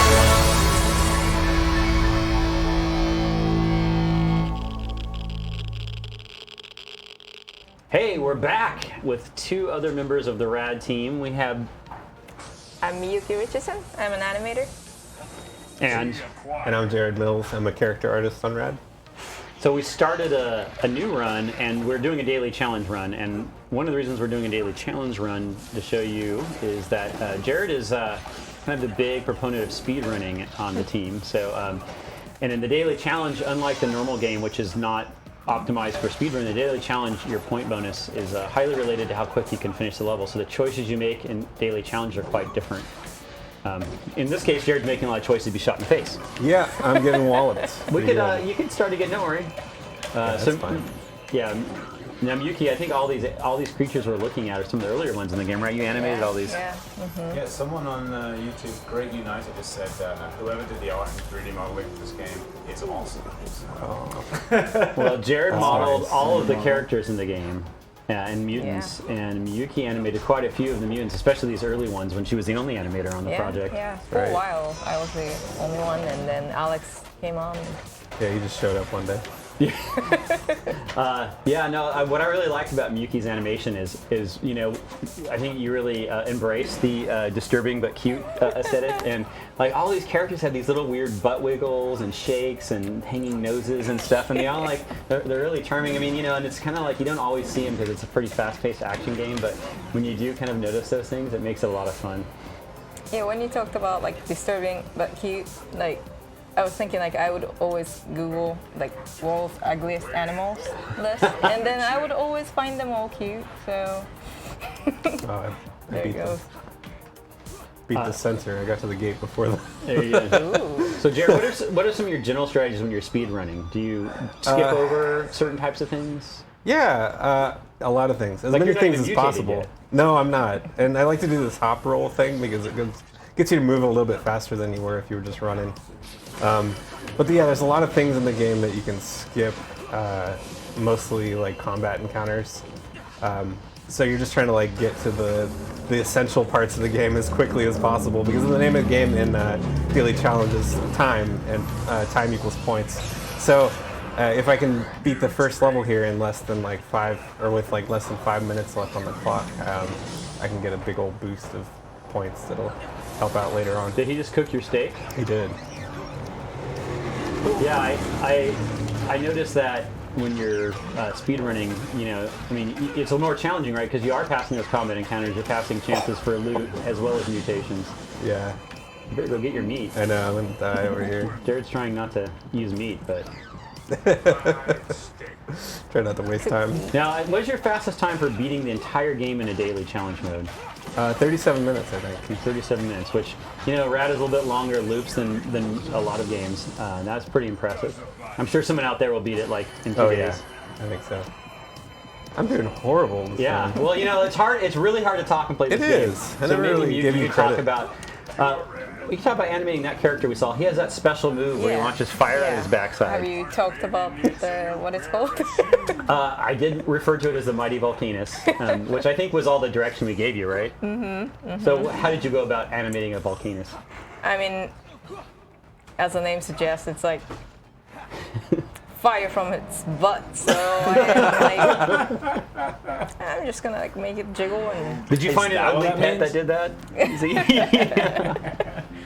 It's funny because like I am. I'm doing really well. I'll be alright. I'll make up the time. you still have two hearts. Yeah. Well, I mean, like it's funny because we call it Volcanus, and it comes out of his like what's that, the blob thing, but then he actually has another butt. He has two butts. Yeah, he's Actually, got two turns out butts. he's got the upper butt, which is up on the top there, and he's got the normal butt, the lower butt. Yeah. I guess he's like a double-decker bus. Each one of them formidable in their own right. Now, these are the conversations we have about animating, isn't it? Like it always comes down to this. Inevitably. Actually, if I remember right, you were a big proponent of getting poop in the game, which we didn't really get. Yeah, not really. Because like you should do something to creatures, and they should poop, and then you should be able to get the poop and do something with the poop. Yep. And we didn't different quite. types of poop. And maybe that's DLC for us, you know? Yeah.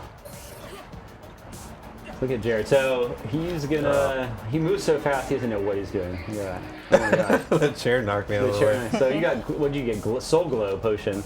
That's a pretty cool consumable that is great when you're surrounded by tough enemies because it gives you a little ring of like a kind of damage ring, and it kind of anything in it can take damage. Although Jared's not doing so well because I put him on the spot about his speed running. So. Lee, how are the playable characters unlocked, and might there be more introduced as DLC? Yeah, so something we do with the characters is some of them are unlocked just by playing the game. Every time you finish a run, even if you didn't reach the end of the game, you get points based on the types of things you've done. So even if all you did was thoroughly explore World 1, you're still going to get a bunch of points. And some of those unlock characters. Some unlock bats. Some unlock other things that show up in shops. You also get some characters when you get some endings of the game. So after each successful run, you get a story drop, and some of those story drops come with additional characters, new bats, other cool things like that. And of course, there's a couple characters in the pre-order. And we really felt strongly that we wanted people to be able to play a character the way they wanted it to look, without it imparting, oh, it's the strong one because it's a barbarian dude. We wanted people to be like, look, I want to play this weird teenager, and it doesn't mean that it has to be strong or has to be fast. So we tried not to pair that with that. And again, because the game's about that mutation, we let that kind of take that role. But we do have quirks, and quirks are an optional thing that you can kind of enable that change the rules of the game a bit. Usually for the more difficulty, but not always. And those will show up in daily challenges. So it's about a 1 out of 5, 1 out of 10 daily challenges will have a quirk, and everyone has to play with that quirk, and some of them make it a lot harder. And that's always fun when those come up. You always see the scores change quite a bit in the daily challenge, like a lot of times lower, because people are like, "Oh my God, I got the quirk where you don't mutate." We have one quirk where you don't mutate, so you have to play the entire game with artifacts, items, and a bat. Amazing. The D-made one, as it's called, yeah. The special challenge. So when those challenges come up, there's a lot of cursing and lower points, but we have had people finish the entire game on that. So. I still haven't done that. That's like really hard to do. Earlier on, the 0 Hour Hero asked if there would be any special themed challenges. I'm not sure, Tyler, what that means. Maybe like a Christmas challenge. Yeah, we can talk about that. Because we have a lot of things that are going on in the game that are, our game is because it's full 3D and real-time lit. We can like add special weather patterns. We do have some of those that show up naturally. Like you might get Fire Dawn, and Fire Dawn there's like there's a ton of lava around, and all the creatures are fire themed, and so it can make that more challenging. So we talked about incorporating some of that. They do show up in the daily challenge now, but they're not sort of advertised as a special theme, but those do show up. But I think the quirks kind of fill that gameplay role right now. And like I said, they're about 1 out of every 10 challenges or so, I think is the current odds. You'll get a quirk, and that kind of changes the whole feel of it. Definitely. Yeah, Shark Style is one of my favorite. Yeah, tell us about Shark Style, Jared. What's that quirk? So you basically can't stop moving like a shark. You have to keep moving, and if you stop at all, you lose health. Like you just start losing health really quickly. But there's lots of meat drops, so it kind of makes it easier to stay alive. But as long as you don't forget. Notice how hard it is to play and talk. It's so hard. Jared's skill dropped and asking my question. Oh my gosh. I've only got one Okay, health so you're left. going into the boss with one piece of heart Yeah. and some eggs. Yeah. All right. It'll be And fine. no keys to open the boss chest. It'll be fine. Oh, you have Feculord. Alex, did you animate Feculord or was it Alex? I did. I animated this. Yeah, I remember this one has a lot of butt wiggle too, doesn't it? Yeah. It's like every one of them has like a butt wiggle. Every mutant that has butts. Yeah, there you can see it right there. A little gross bat butt.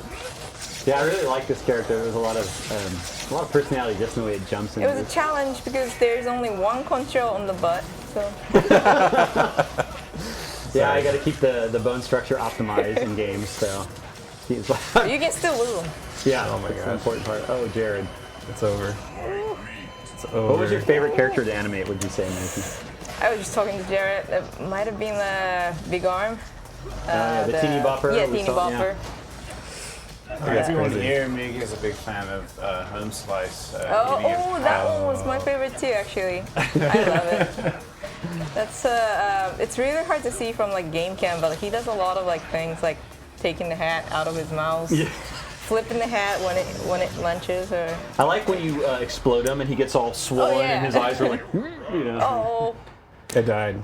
Death by bat. That did not go well at all. Jared, you are not rad. I'm not rad. Well, Well, actually, it says Yeah, spaff, it's so. God damn it. Sorry, Spaff. Carol's beat Spaff today. Yeah. Well, supposed to make me look cool. That's all I hear of this. I'll go again. Is there anything else you want to show in the game? Like maybe we could talk about some techniques or something. You could debug cheat since we're here. Cheat? You normally can't cheat. Give yourself high tops because I think we talked about it earlier and people might want to see. It's under the loot. Debug cheat. Back up. See how Too we- fast, Jared. yes, Jesus. yeah. Jared, artifacts. There you go. Artifacts. More? It's on the next page. High tops. Plus. High tops plus. You can do that one too. Oh yeah, the cool animations All right. are on there. Yeah. So our plus artifacts are Desert Chrome. So this gives you a triple jump, and you know it's jumps. Double jumps aren't mandatory in the game, but what it does is you can see some awesome animations there. It lets you get to a lot of different places in the game. Lets you do higher powered ground pounds, which have game effects. And it gets to show off the animation. So It has like 5 different double jumps, like that plays randomly or something. Oops, that was yeah, you could give yourself wings as well, Jared, if you really want to show off how crazy high you could jump. That one's really fun. I know, right? One second. Figure all these guys out. Okay. So wings is a mutation that you can get that on the surfaces can be a little challenge to use, but it has a really powerful knockback. It's it works really well to kind of knock enemies back or even throw them off cliffs. But it also lets you do a lot of ground pounding, and you can combine it with the shoes. So you could triple jump and glide and flap, and you can really kind of forge your own path in the world and then ground pound on enemies. Yeah, and bounce off people. And if you happen to have, instead of high tops, if you had golf shoes, well, then you could flap up and do, kind of damaging head jumps in addition to the ground pound. The Great Uniter asks what the challenges are of animating a character so that it can be visible in an isometric perspective. Oh yeah. I remember one that you always did is that when we'd see a character, we'd always kind of do their pose like they were kind of a little bit leaned back and looking up at the camera just so you could see their face and silhouette a bit better. Yeah, it was because like we usually animate from from the side or the front, and we don't really animate much from like top view. So we always had to like cheat it so that it would look better. So it would actually look really bad from the side sometimes, but it always looks It's a better. great animation. Yeah. I think that was the one Alex did. Yeah. You guys both worked on those. Yeah, I remember it was the top readability from a personality standpoint is really challenging. Like obviously top-down isometric games were primarily done just for readability but not so much for personality, and especially in 3D when you can't just simply flatten things when you have stuff happening all around you. And look at that, you saved yourself. Yeah, the wings. Really good at that. And it was really challenging. I mean, that's what we went up with these characters, these very pudgy proportions that maybe don't look as appealing up close, but were kind of really read so much better from our camera. I mean, that was always really challenging to figure out. Let's check out this boss, but then we've got some more folks to bring in here in a second. Cool. Jared, do you think you can use wings in an effective way with projectiles? I don't know. Definitely. Are you that good? Oh, you triggered the No, not volcanoes today, right away. apparently. Yeah. So I like to trigger it right away, and then he burns all the guys that are standing in the room Yeah. with him. It's a good strategy. Oh, you're gonna mutate again. No, Chronobellum. Ooh, I like Chronobellum. So that lets you slow time down. And you're slowed down too, but not as much. And it's got some really great branches if it continues to level up. I think it's got your favorite one, right? Hyperbellum. Hyperbellum. Hyperbellum's dope. It speeds up time, so you move really, really, really fast, and everybody else moves at normal speed. So you get these crazy moments. Of It's pure comedy to watch too. Yeah, it's like that show. That show. That show where guys walk real Futurama, where he drinks all the coffee and like everything in the room slows down except for him, and he's just like saving everybody from a fire. Were there any mutations that just didn't work, or just didn't want to work with a certain model, requiring hair pulling and cussing and general angst until it magically worked once again, and then you never looked at it ever again? We had quite a few mutations that were really challenging, both from balancing them out, like, Silvio and Gabe were the primary creators of the mutations in terms of the gameplay side, and we could prototype pretty quickly, but sometimes getting them so that, one, that they weren't super OP or super lame, had an obvious use, had a hidden use, where at least it could potentially have combos. We intentionally made some that were more challenging to learn than others because we wanted a variety of experience there. Those were really hard, and visually, I think we talked earlier that initially the air bladder was on the neck, and it was really funny, but it just didn't work with other mutations, and we had to kind of scrap it. But in and of itself, it was really fun. So we're like, well, what if we just give him a balloon head? Because you couldn't clearly see the neck inflating and deflating, and one of the things of that mutation is based on how inflated your bladder is. That sounds terrible. How inflated your head windbag is. That's better, I guess. It changes your sort of jump flowiness and how effective you are when you use the blowing power. So people needed to be able to see that. Well, we should swap in with other people, but before we do, RB Gamer asked if there is a journal or an album book that tracks every mutant ability or thing like that, so maybe we can show it off, Jared. Yeah. So we have two things. So unfortunately, the other one's not visible in Daily Challenge. It's visible in normal game, but we have Notebook here, and what Notebook will do is it'll show you everything you currently have equipped. So it's a quick reference with how these things work, and it's only on your character. What you currently have in your sort of inventory, if you will. We have a more detailed one called the Tome of the Ancients, and that will show everything you've ever unlocked. We can quit to the main menu and show it. You can either get to it from the main menu or from the pause menu in a non-daily challenge game.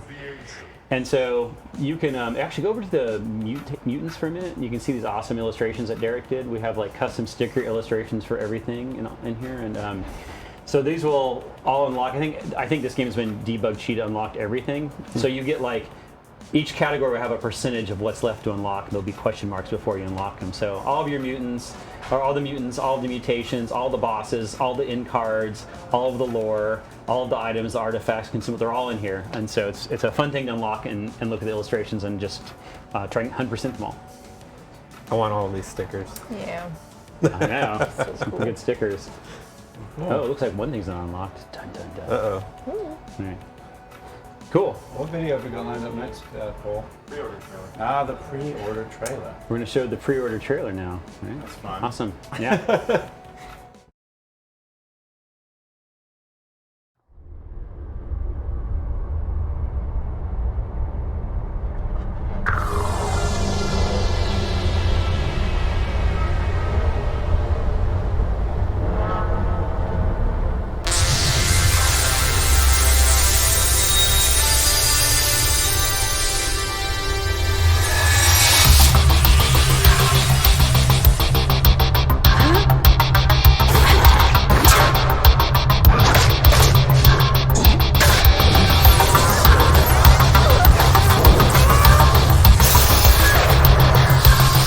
You are RAD.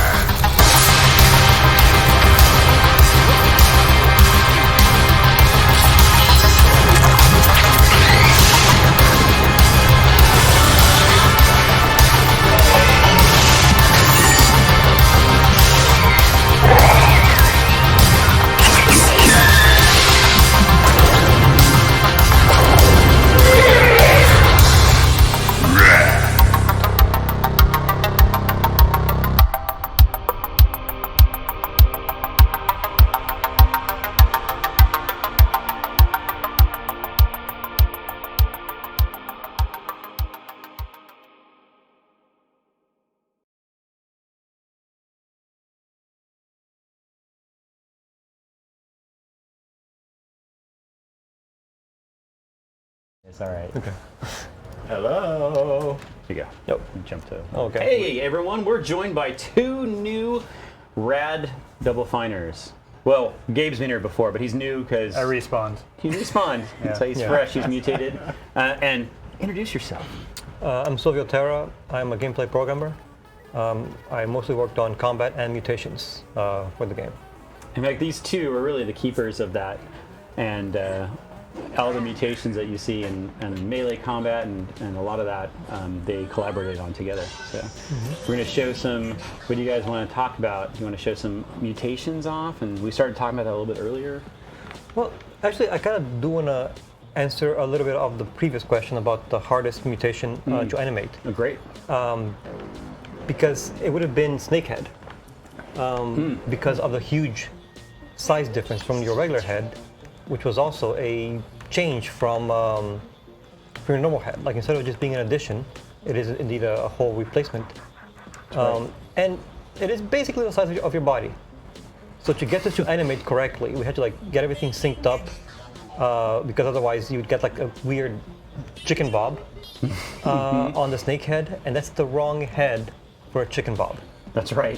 There's an entirely different head for that. Correct.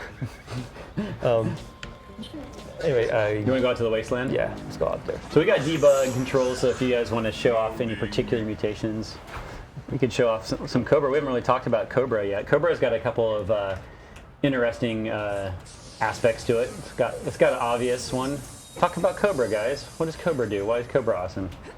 Well, Cobra is sort of like an alternate melee mutation, but it has like a nice reach on it, and there's a branch that has an even longer reach, and there's a branch that has like a toxic spit. And when you bite an enemy, it'll leave a toxic dot on them. So there's like you can see the effect over that NPC. But this is a friend, so it's not going to be She doesn't actually take damage. She's unkillable. But if you did that to a mutant, the mutant would, after a second or 2, take a hit of damage. So you can kind of strafe around and bite and leave the dot on enemies.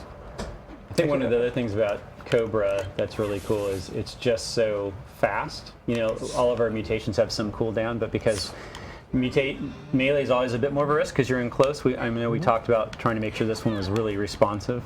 Yeah, you can actually stun lock a lot of enemies that you can't with a bat.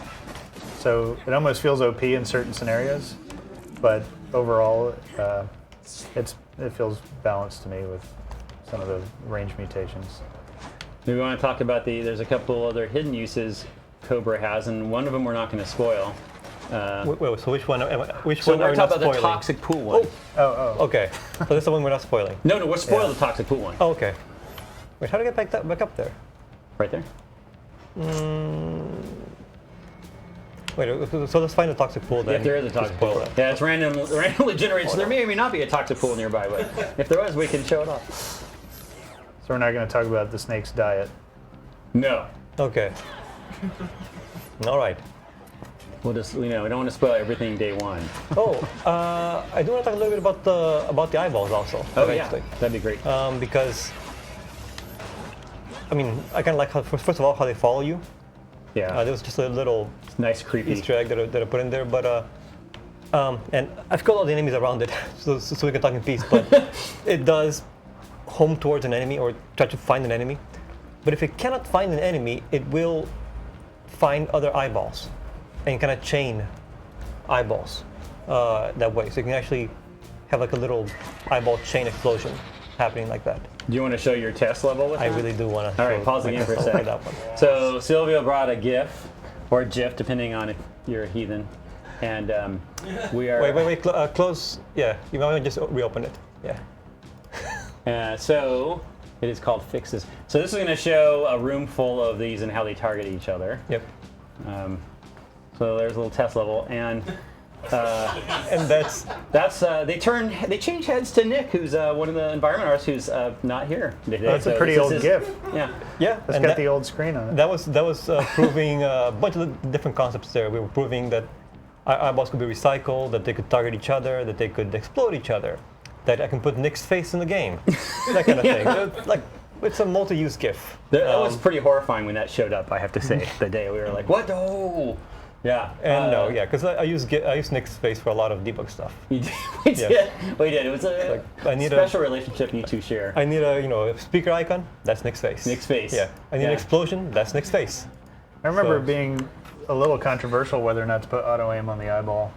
It was a bit. There were people for and against that, but I think ultimately it's a lot more fun with it. Yeah, without it, it's too random. Yeah, it used to go in just weird directions or just go straight up or bounce. There's a key. So normally if you don't have toxic dump or waterproof, you can't go in there. But with Cobra, you can strike it from the land and it'll pull out anything in there. So that's kind of one of its hidden benefits as well. It's not the only mutation that can pull things out of there, but that's certainly one of its qualities. Yeah, the eyeballs were, I think the other thing that was kind of controversial for why an eyeball was, whether it could damage the player or not. And kind of where we landed is if a mutant triggers it, it can damage you, but if you trigger it, you can't self-damage. And I think the reason why we settled with that is because, there's so much chaos in this sort of game, and it's already harsh enough. I think we felt that, it's too easy to like trigger it and then immediately just be in the habit of doing a back combo and hit it right into your own face. Or even if a mutant is right there next to the eyeball and you hit the eyeball onto the mutant, but you're still within the radius and you get hurt. And it's kind of hard to... Ultimately, it felt cheap. Yeah, to die that way. So, yeah, even though it was just whatever poked the system was causing it, but it just felt cheap, Like sometimes the RNG and other things are correct, but they feel cheap, and we always discuss those. They're like, well, it feels cheap, but really changing that would imply we're breaking the RNG rules, so let's not do that. Or that pair gets is a good one. You're also holding the mandible, which is the name of that bat, which is one of the later bats you unlock, right? I want a big sweeps. Yeah, just a big range here. Yeah, that one is pretty nuts. Yeah, especially, have you guys shown Teeny Bopper yet? Not really. You can give that. It kind of came up right at the end, but we didn't really show it too much. Can I get Teeny Bopper with firearm? Wasn't that one kind of a pain to get working too? It was a huge pain. Yeah, we can talk about why that was a pain. Oh, wait, let me just kill this guy. So, yes, it was called originally Big Arm because of this. It was a big arm. Yeah, originally it was just a big arm. Right. And then it gave you a lot more reach. And then I think Lee just told Derek to go nuts with it and see what he could come up with. I think we really loved Home Slice when that got designed, and so we're like, well, what if your body was a stage for a Muppet show that never aired in the 80s, I guess is where we're going with that. So we have like at least 3 or 4 things that are kind of like, they're like your buddies. Like everyone likes pets, so you make your own pets and they hang out in your body. And right now he's enraged. That's why he's crazy looking. He's ready to go, essentially. Primed. And let's go ahead and let him loose. He just goes in a wild rampage. I should have paused during a little bit. Yeah, we're gonna let it charge. So yeah, he's got one of the longer cooldowns because that strike is so powerful. You can see he's a little more chill here. He's kind of looking back at you for confirmation. Dad, you good? Dad, you good? And he's the one holding the bat. Yeah. And it's a bit different because he's almost a character, but not quite. So his animations were a lot. I mean, it's a pretty big challenge to get their animations working correctly. There's a lot of teeth in this scene. Yeah. I mean, on the bat, on the dude. On your face. On your face. Yeah. Yeah, we wanted to make sure that the Cobra had teeth. That was like one of those small touches that was like, well, if it was just a normal snakehead, it wouldn't have teeth. But if it has teeth, then it's a little more disturbing because inside there, there's a human skull inside there, perhaps. It's a teen snake. I guess I can eat. I can't eat these things. No. Now, with the Sucks Face mutation can steal some inventory from certain shops. Oh yeah. Why can't I buy anything anymore? I think it's because we've been debugging. If you beat the crap out of the shopkeeper, he'll refuse service. I got tapes from him. I mugged him basically. Yeah. But there's another secret, little spoiler there. You guys can mug a shopkeeper, but don't expect to buy anything else from him on that run. Yep. Yeah. Is that a global thing? Like, can I buy from other Eli shopkeepers? has the same setup. I think he'll give you a potion if you hit him, but then he'll close shop for the rest of the game. So if you're near death, it might be worth it. I actually used that the other day in a run, and it was pretty useful. Sorry, old man. I need this potion more than your friendship. I kind of want to find an enemy near an eyeball, though. An enemy near an eyeball? Well, you murdered everyone. How can I get up here? Let's see. Well, you liberated them. We don't murder mutants. Go around. It's a puzzle. Where's my wings? Also, we did have a bunch of different combat maneuvers that, like some of them came up like organically, like. The roll attack. Oh, that's a. Oh, you mean the attack out of a roll and then the jump attack out of a roll. Originally we actually did we only did jump attacks out of rolls. Like, if you attack, you always do this, but then like we changed it so it would be more like a combo. Yeah. Because sometimes you would basically nearly lunge yourself off a cliff. Yes. And Yeah. that was a little That was punishing. Okay, let's see if it'll actually. Yeah, see, like that guy's way too close. He's just gonna die. Yeah, the ground pound actually has. But see, eyeball went straight to the other eyeball. Oh, you just got a three-way hit an eyeball, which then hit a mutant, right? Yeah. It hits something there. The ground pound has 2 levels of severity as well. If you're able to jump off of something high enough, it will do a bigger ground pound. Let's see. Can I get up here? And Yeah. there's If you run on your happy trail, you can. some secret stuff involved with the higher ground pound as well. Maybe not. I thought so. Or maybe just not good enough. Oh, you can go on the hood and get up there from the front. Is that high enough? I think it's pretty high. You gotta get. I should have jumped with the Yeah, hood. that's the other height secret. Okay. All right. Anyway. I think we're going to wrap this one up, but thank you, too, for coming on and making awesome mutations in RAD and talking about them. And what's up next? Do we have some secret video or anything? I believe another trailer is going to play. And we're going to go to chat. And so we're going to do a gameplay trailer. Oh, some gameplay. Listen, I don't know what we're doing, but I'm being don't know, told what prepared we're for doing. anything. It doesn't involve me or Silvio. But whatever it is. Much like the game, this live stream is randomly generated. It's not really clear what's going on. I'm not sure why I died. We're pros at this. Yeah. What's up? All right, let's do it.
We're live with 2 new RAD folks.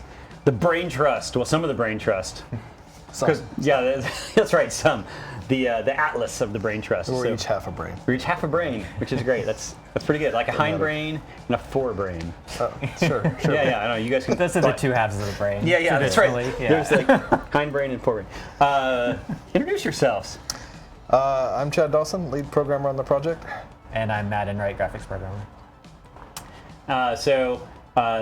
You two worked on a lot of the underlying systems for this game, and some of the stuff that's pretty exciting. So we can show off some of it and talk about it a bit. Maybe, I know something that Chad and I worked on a lot together were the procedural generation systems, both for the interior and exterior, and that was a lot of work, right? That was a fair amount of work. Yes. Yeah, it's actually a pretty interesting system we have that generates all the levels. I'm sure people who've been playing it a bit have hopefully noticed that all the levels look a little bit different. Matt's zooming out here to get kind of a sky view of it. You can see how this level kind of generated. This is what we call our exterior world. That's almost a really unfortunate shape. No agenda in this game. Just saying. We can also. Sorry, sign of the time. Yeah, like a 1-2 or something. Each of the worlds and levels you go to has a different set of parameters. That's really kind of what we worked out for Lee. Lee did a lot of the artistic and kind of layout design of how he wanted it to look like. And we built a random generation system to try to achieve that look. You can see a lot of the world is actually empty sort of canyon space that we call the fall, where the world's been destroyed, and that kind of fills in all the gaps, but then you have land masses in between. This one's pretty flat, but you can see sometimes you get islands that aren't connected. Sometimes you get, long, skinny L shapes. Some of the worlds are bigger than others. This is smallish world, I think. It's 1-1, right? 1-1, yeah. Let's see. From Lee's point of view, maybe you can talk a little bit about how you came up with the idea of sort of the tiles. The exterior world is built out of square tiles that we rotate around different directions and attach to each other. There are a whole bunch of rules as to which ones can attach to which ones and how many there should be on every level. Obviously, every level needs a boss gate. So those are sort of special. You can see kind of the big structure there in the middle is boss gate, but most of all the rest is pretty random. There are different towers that you raise up to activate the boss gate, so it needs to have some of those.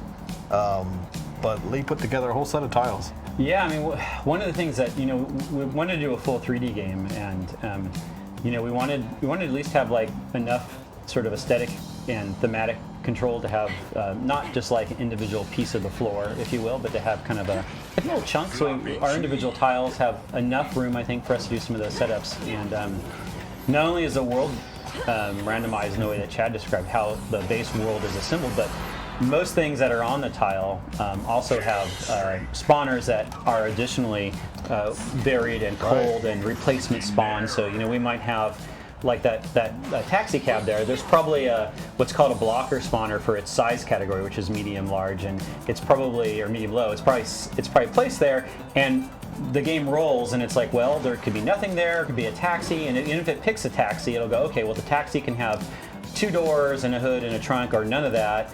And then it additionally rolls, well, any of those could be a loot source. And then if it decides it's a loot source, it rolls on the loot tables for that based on the world and what it is. And they can have, currency and stuff. So even if you, after playing the game a while, recognize landmass, there's still a lot of differences in the, exactly kind of what's in that space. Yeah, we built a system we call the Gardener, Map Gardener, and it runs after it generates the whole exterior, pretty much just the base landscape. Then it figures out what's going to go on top of it, which mutants are going to spawn, which telephone poles connect wires to which telephone poles, which cars get generated. Matt is just on a bridge over here, and that's a kind of a unique part of the Gardener. Originally, these pieces aren't connected, so it figures out spaces on them where it can connect to bridge, procedurally creates a whole sloped bridge between the two, and makes sure that you can get from one part of the world to every other part. That's always a trick with random generation, is you don't want to generate dud maps, basically maps that people can't win.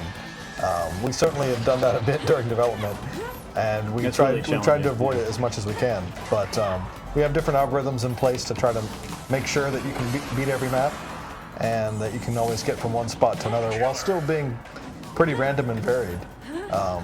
Eventually, I think you'll start to see some repetition in the tiles, but all the stuff that we put on the surface to mix it up really gives it a different flavor. In addition, Lee put together a whole bunch of different weather systems which can happen, and those can really give the game a different feel if you get the game in a firestorm or a night view or something like that.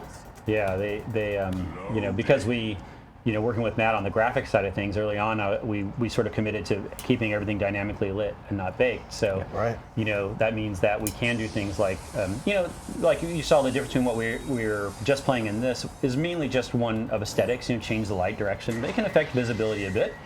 Certain things show up a little bit better in different climates, but we do have more gameplay impactful ones, especially as the game goes on, lightning strikes, and so we have some that are just kind of thematic, like we have a toxic moon where almost all the enemies are toxic themed, and there's a big green moon, and it's a little harder to see.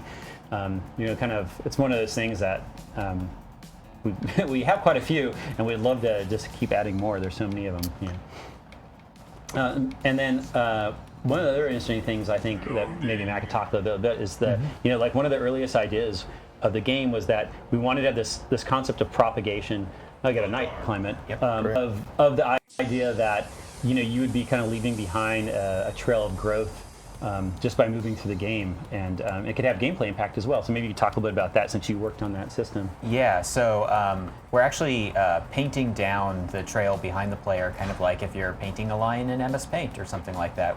Our world consists of kind of a set of voxels, which normally you hear about in the context of Minecraft, but in this case we are more referring to basically the whole world is just a canvas on which we can paint this trail, and fire works the same way. So, when something starts burning, we have an active simulation that's calculating how much fuel there is in a given area to burn and how hot it is, and if it reaches a certain temperature, it'll catch on fire and burn until it's burned out its fuel, and then it'll cool down again. It's enough to cook meat, which is the important part. Yeah, and big transitions like this when you raise a respirator. We not only plant a bunch of grass, but we also grow vines, and so a lot of these leaves here. It's ironically the climate that's worse to see all this stuff because it's dark. Yeah, but you can see vines growing here under the ground too, or along the ground, and we're calculating all of that on the video card actually. So we're running a pretty complicated three-dimensional simulation using the power of the video card and the shaders and how quickly it can do a lot of parallel operations at once, and then that not only reinforces the visuals of changing the color of the world. There's some underground here I wanted to go to. Yeah, a bit more light down here. You can see the trail more clearly, but there's gameplay implications too. So if you run, this guy's gonna bug me. Okay, so if you run back along your trail, you get a little speed buff. You can see the trail behind the player there, the green. You slow down a bit when you're not running back over your trail. And similarly, the damage that fire does to the player and enemies when you're standing on top of it, that's calculated on the video card, and then it actually lets the CPU know that, hey, the player should be taking damage right now, and we update the game simulation with that. So we have a lot more communication, I guess, back and forth, instead of the game just telling the video card to what to render. The video card is doing part of the simulation and letting the game know how the world has updated. Yeah, I know. We have a lot of smaller gameplay systems that look at how happy an area is. So like, one of the things that can happen when you're moving through the world is that if your trail of grass crosses these sort of like subterranean spawners, you'll sometimes grow fruit out of them and they'll surface.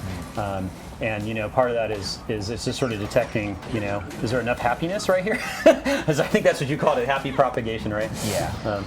And so there's a few other objects in the game that respond to the presence of this sort of regrown area as well to trigger things. It was pretty neat to be able to do that.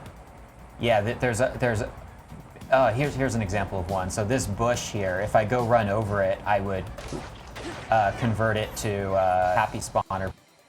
But instead I can kind of stand here, and as I stand here, the grass grows around me, and it'll convert that bush just based off of the proximity of the grass growing over to it. And there's this basically vegetation simulation going on, kind of like a slow growing fire simulation. Yeah, let's see if we can get another where's the gameplay, level jumps, just another planet on this. What was the biggest issue you faced when developing procedural levels? And do they generate at the beginning of the run or at the end of each stage? The beginning. When you're on a loading screen, that's actually what you're seeing, is it's generating a world. A lot of the times people think a loading screen is just loading in a pre-built level, and typically you can optimize that to be really fast. But with any type of roguelike or procedural thing, typically that's when things get generated. RAD's even more complex because of what it's generating is a full 3D world. So not just loading in 2D textures, but it's piecing all these bits together every time you go through a loading screen to another. Like we said, it does it in two phases. First we generate the outside world, then we do the gardening, and part of the gardening is actually generating interiors, which is, if you've noticed the doorways you go into in the outside that lead you into these underground places. All those interiors are randomly generated as well, and they help maintain the connectivity. If you can't connect a bridge between two places, maybe you can go underground and connect it as well. Yeah, I think the other sort of thing, of course, as is true with any procedural game, is this, like the balance between, you could pretty easily make something not obviously repetitious, but it is also without character at that point. Right. Like, if we just basically did a largely featureless desert with just slightly different shapes around the edges, you'd never see any repeat. But then why would you care? It just, unless you're just studying procedural generation, it didn't really have any personality. Right. So I always found it tricky, and I don't necessarily think we got the balance exactly right, but the balance between like how to make something memorable and look interesting, but not like constantly, oh, I see that exact same thing 100% of the time. So it's a weird balance, and I think with games that have lower fidelity, if they're just like very simple tiles, they don't really have to deal with that problem so much. But it's something that we definitely kind of ran into, and sometimes it's just small choices too. Like when Matt and I set up the world shaders for the terrain, the landscape, we obviously you could have all sorts of seams with the way things connect and everything, and we sort of made everything work in world space, so that wasn't an issue, and kept our density consistent. Right, and Matt worked on a lot of blending stuff with you too. Yeah. You'll see there aren't really any noticeable seams where it connects to another thing. It all just kind of blends the terrain from one surface to another. Yeah. Normally you'd have to kind of place something and bake that in and blend those textures specifically, but in our case we could spawn something or not spawn it and still have it kind of blend, which was great. And our lighting is largely runtime lighting. We don't really bake it, as you say. Yep. Because of that, we're able to blend stuff and compute it on the fly.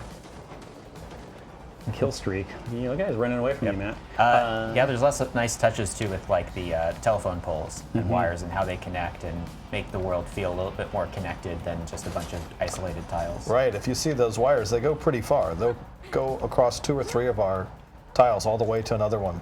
That really breaks up the consistency. You see stuff that might look like it repeats on a tile basis, which is a little bigger than a screen, is roughly our tile size.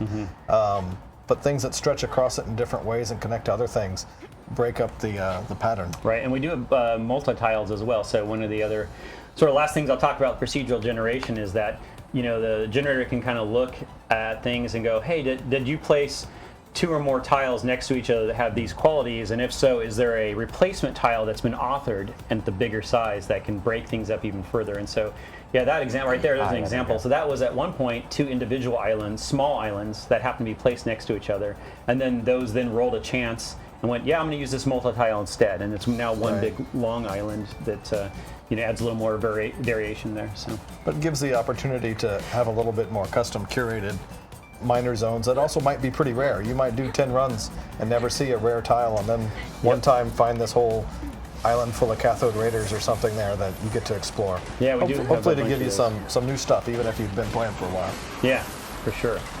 All right. Well, I think we're going to do the next segment now. Do we have a video we're playing beforehand, or will that be afterwards? Yeah, we're going to check out a music video. We're going to watch the launch trailer now, and when we come back, we'll have some new folks. Thanks, guys. It's a good segue. Coming on. I think into our next guest. Perfect timing. Cool.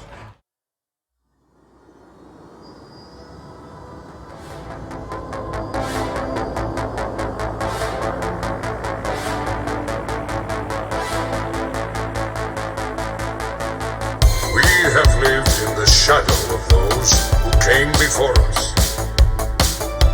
It is to the youth that we must turn now. Who will make this sacrifice? The power's out, the situation dire, and we all shout, we must survive. Taken from the past and put to the now, built to last. Yes, I can see it in your eyes. Because you are remade again, made to win.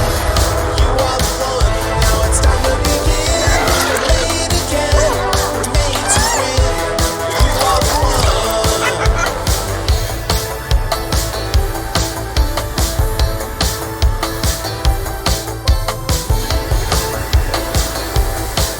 You must be remade. You're not the same, when folks just look away. The future can claim. Flowing remains. Remade again, remade to win.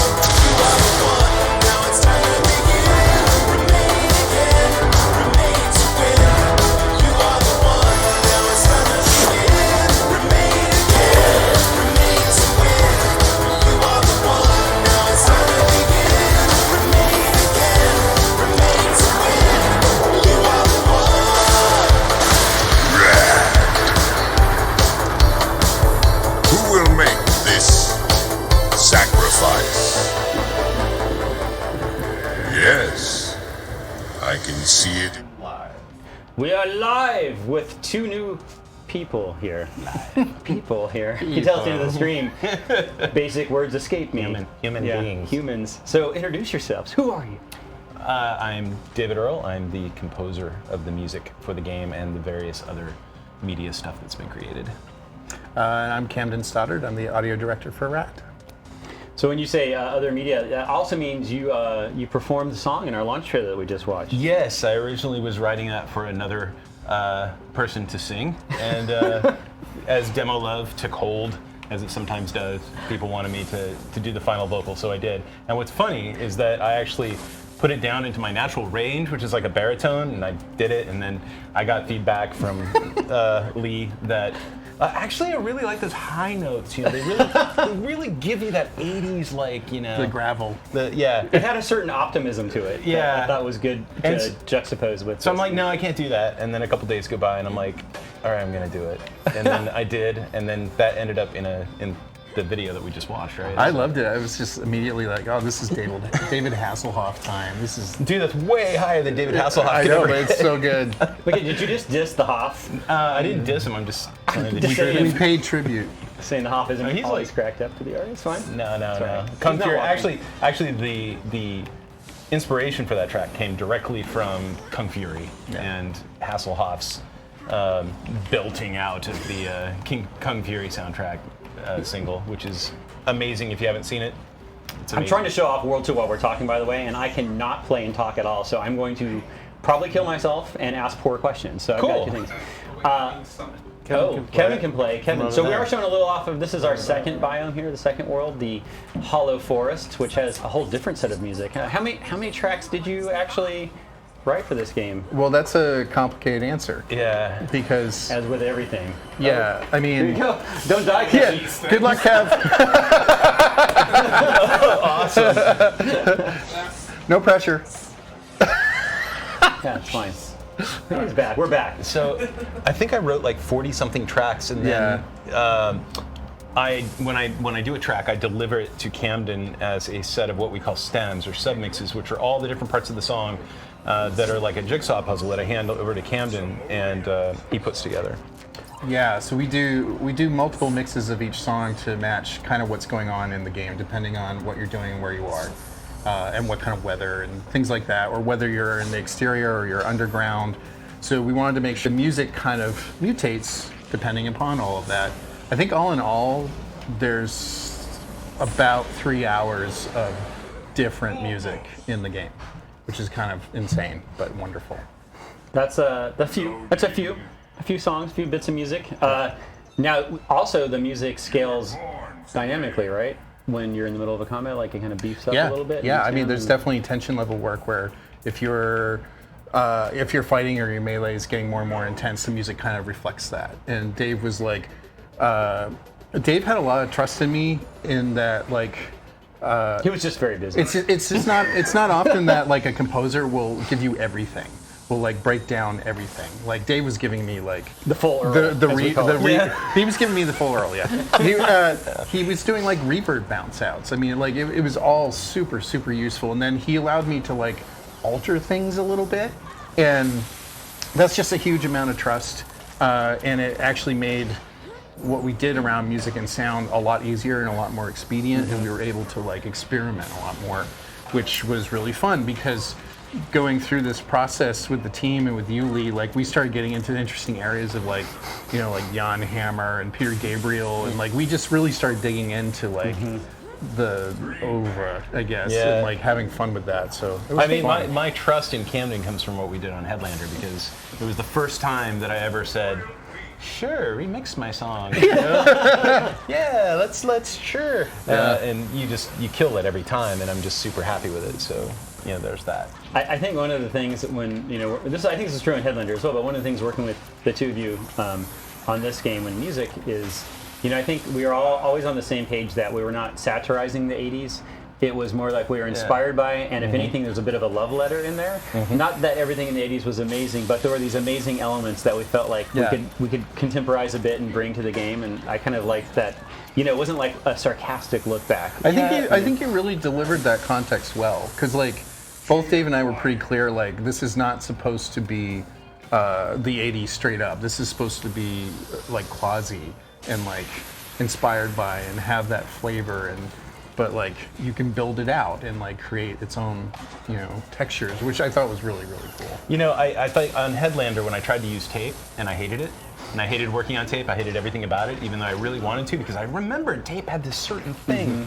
And like the 80s music is the same thing. When you go back and you literally listen to everything in the 80s, you know, you remember some songs that you don't want to remember. You know? Yes. There was a lot of just really awful stuff. And then, but what you do is you grab for the nostalgia bag and you pull everything you can out of nostalgia and these things that kind of, they give you that trigger. The same thing as like Stranger Things is a great example of a show that just reaches right back into the nostalgia bag and pulls it all to the forefront.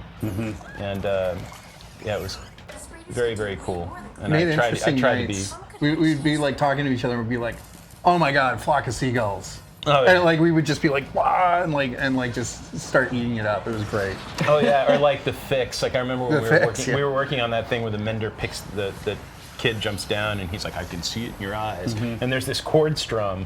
And I took it from, I was like, stand or fall by the fix. You know, I was like trying to get this thing down. I was trying to get the right strum. And It's like certain qualities. Yeah, it's interesting. I think oftentimes, I mean, that's just, I guess, the nature of nostalgia too. Is like sometimes there are things, I mean, like visually, some of that is echoed. Like we put, you know, there's like a dithering texture and everything. The game isn't literally dithered, right? There's no reason to dither it per se, but because our palette doesn't require dithering in the sort of traditional sense. But there was something about the texture of that, using it on a 3D model as a form of shading that not only kind of evokes some of that nostalgia, but also for me it had a little bit of the tooth of a graphic novel or a comic book without it being the exact same choice other people made, you know? And I think that's kind of similar to what some of the stuff you're talking about there, you know, it's capturing some of those colors and textures, but then, you know, obviously it's in a very different context than most of that was made. well, it's funny because it's very similar to when I use this compressor called Wolf compressor, and one of the algorithms that it has.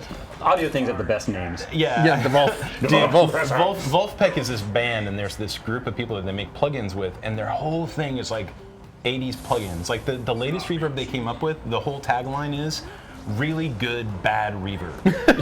So it's like, because it's like a reverb from the 80s, right? And so this compressor that I used on a lot of the stuff in RAD actually has an algorithm that's based off of an 80s compressor that's like, you know, it's terrible if you look at it like, you know, as a high-end compressor or something, but it just gives a little bit of vibe and a little bit of noise to stuff.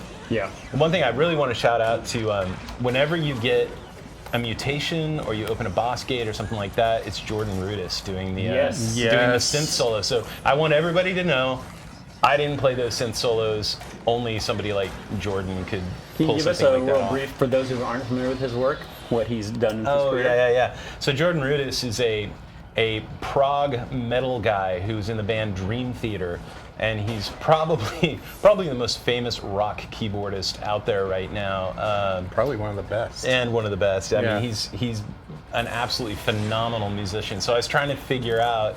I've known him for a while, and I've always wanted to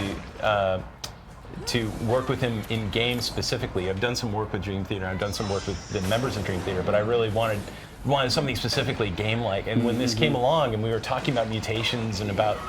It was like, man, I just want to get together and record Jordan for like a whole afternoon, and that's exactly what happened. I went to Stanford. He was with with Karma over there. He does a lot of stuff with Stanford, and when he was there, I just walked in and he set his keyboard down. He has his custom like blinged out starship of a synth, and I hooked that into my computer and just sat there, and it was like riff after riff after riff after riff, and all perfect. Like Camden has the rough sessions and like rough. I mean, I captured MIDI and audio, and I'm like, there's no reason. He sent it to me, and I'm like, I have enough guitar for 2 years. Yeah. Like this is nuts. Oh, that's the other thing too. When the Mender is transforming you with his guitar, it's also Jordan as well. But it's really really cool that he was able to give his custom feel to that to the Mutations. Yeah, I was so amazed by how much of that stuff we got in there, and it's nice too because there is that scene, of course, in the opening cutscene where it's kind of brought to the forefront.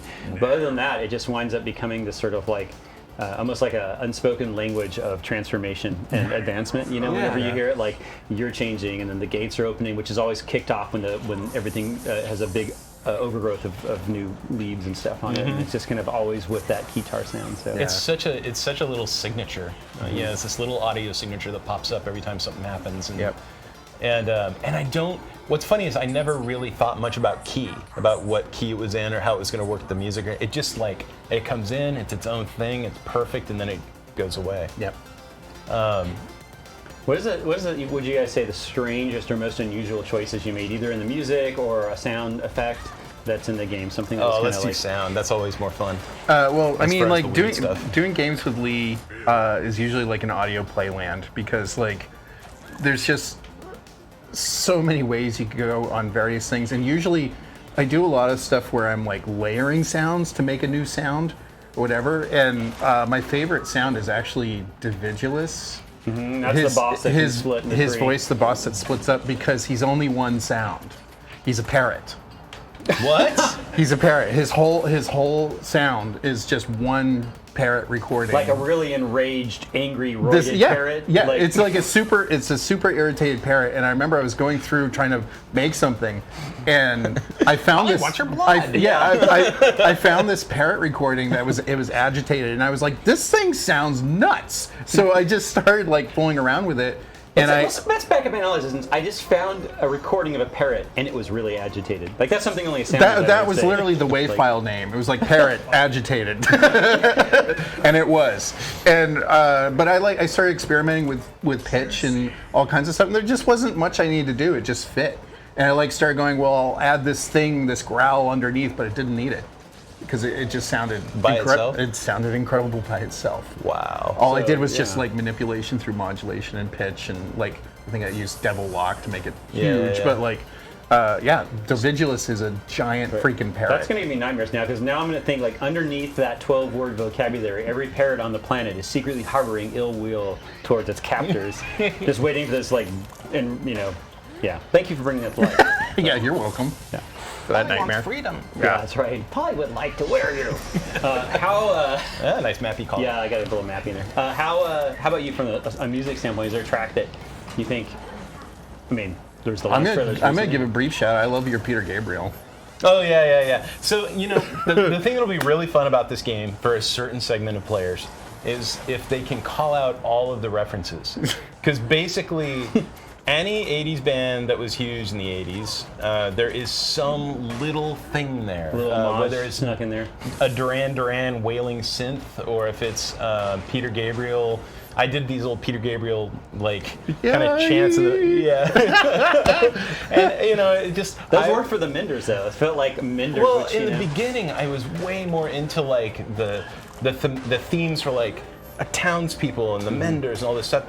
But what's really fascinating about working on this, and when you go through the soundtrack, you'll go from like a Menders track where there's one with Beth on it, actually, my wife, and she's like doing all these lilting vocals, and I just said go, stuck a mic on it, and she's just like go what? And I'm like just sing a bunch of stuff. Yeah, just emote. And then she did, and then I took like 13 layers of her and just like threw it at the screen and went, cool, happy accident, But works with procedural generation. There you go. Well, and the thing is, working on a roguelike is so interesting from a composition standpoint, because I was constantly second guessing myself the whole time. I'm like, okay, since there's no like sort of narrative arc, there is a narrative arc, and I the hit those timing main is random. things. Yeah, and to be able to, and I always thought one of the coolest and weirdest decisions was the very first track I wrote, which you gave me the inspiration for.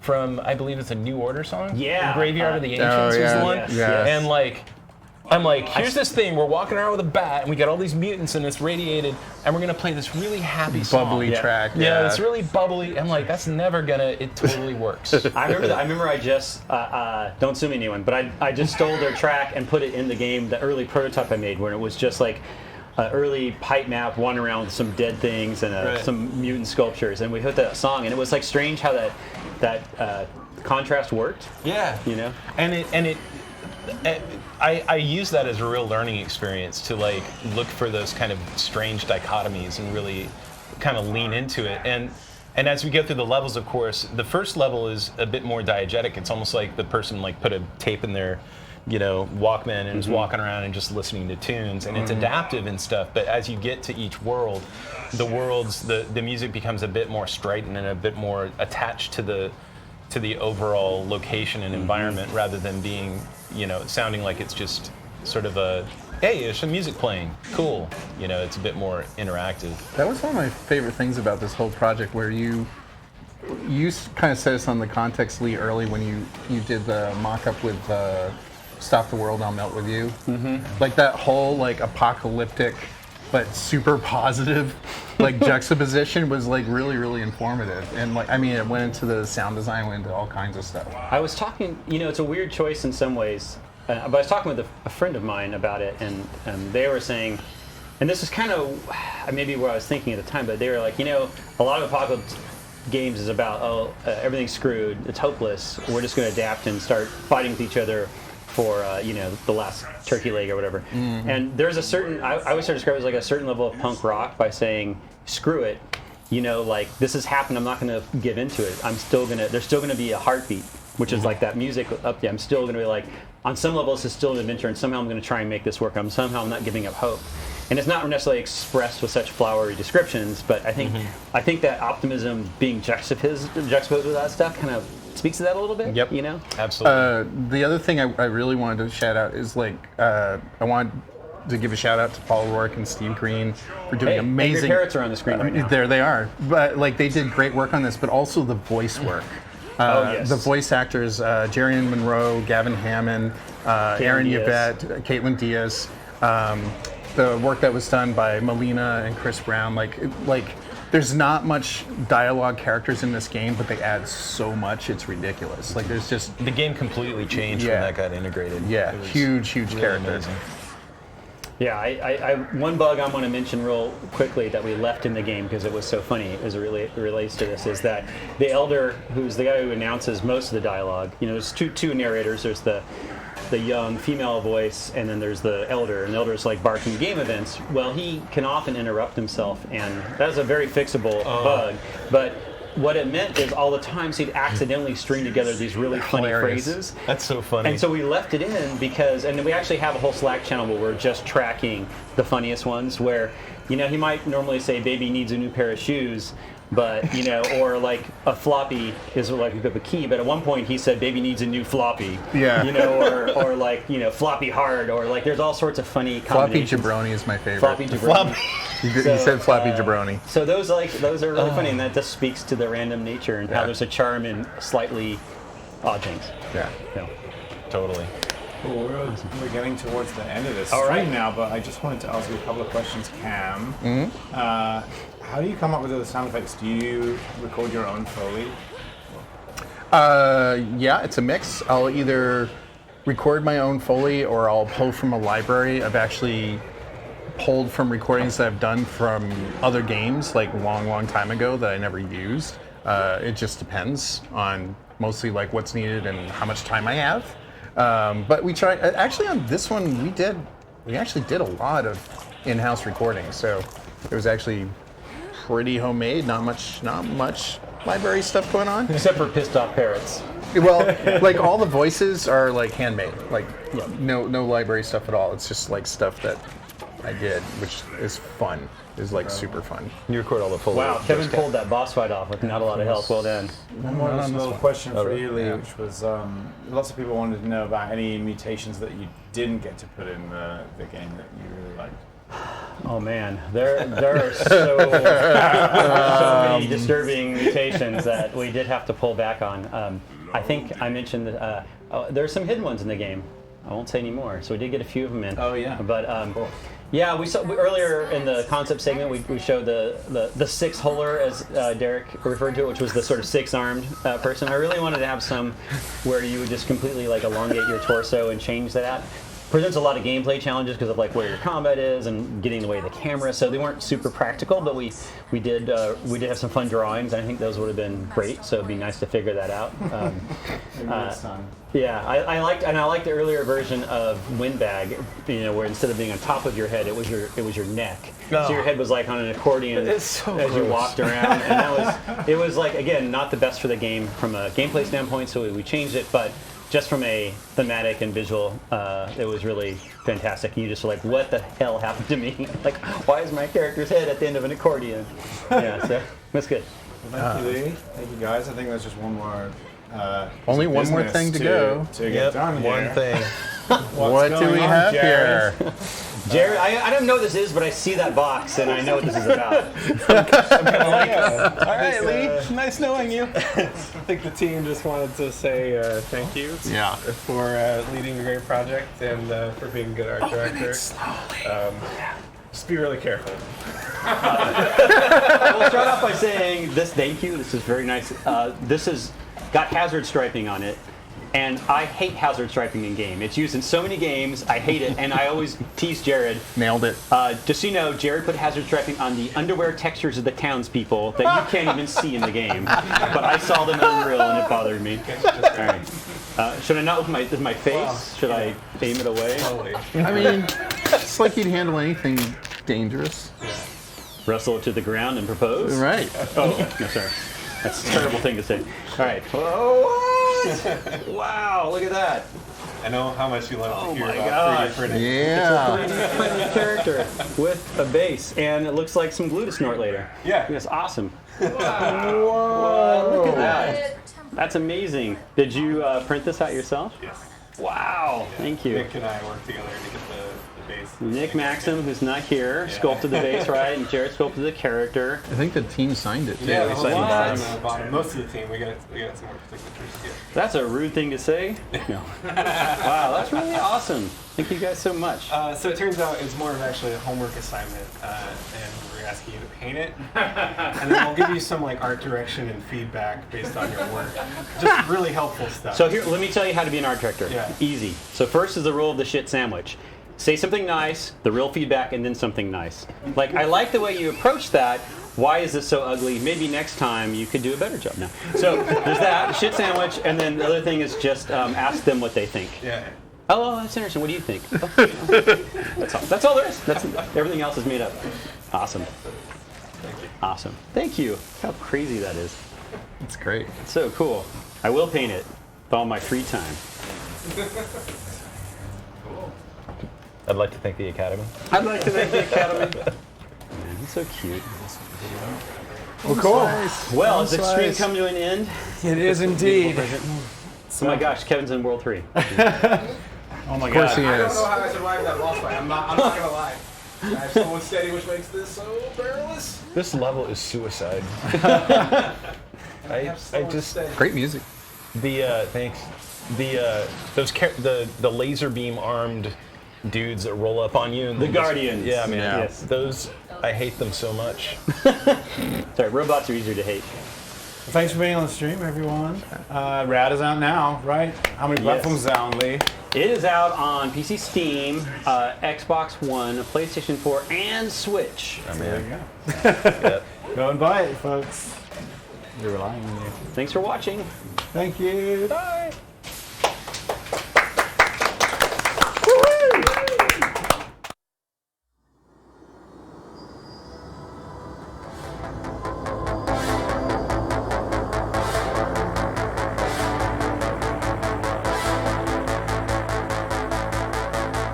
We have lived in the shadow of those who came before us. It is to the youth that we must turn now. Who will make this sacrifice? The power's out, the situation dire, and we all shout, we must survive. Taken from the past and put to the now, built to last. Yes, I can see it in your eyes. Because you are, you're made again, made to win.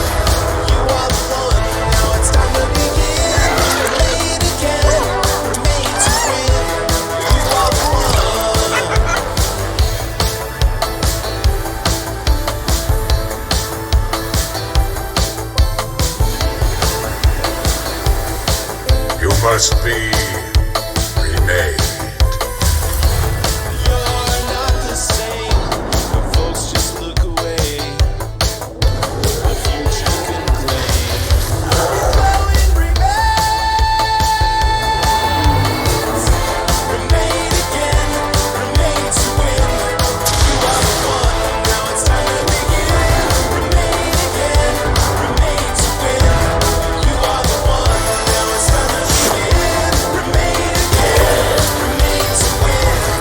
You are the one, now it's time to begin. Remade again, remade to win. You are the one.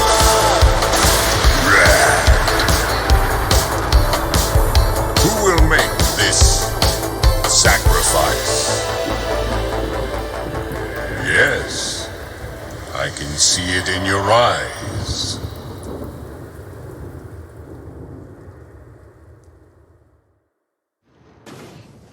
Floppy key.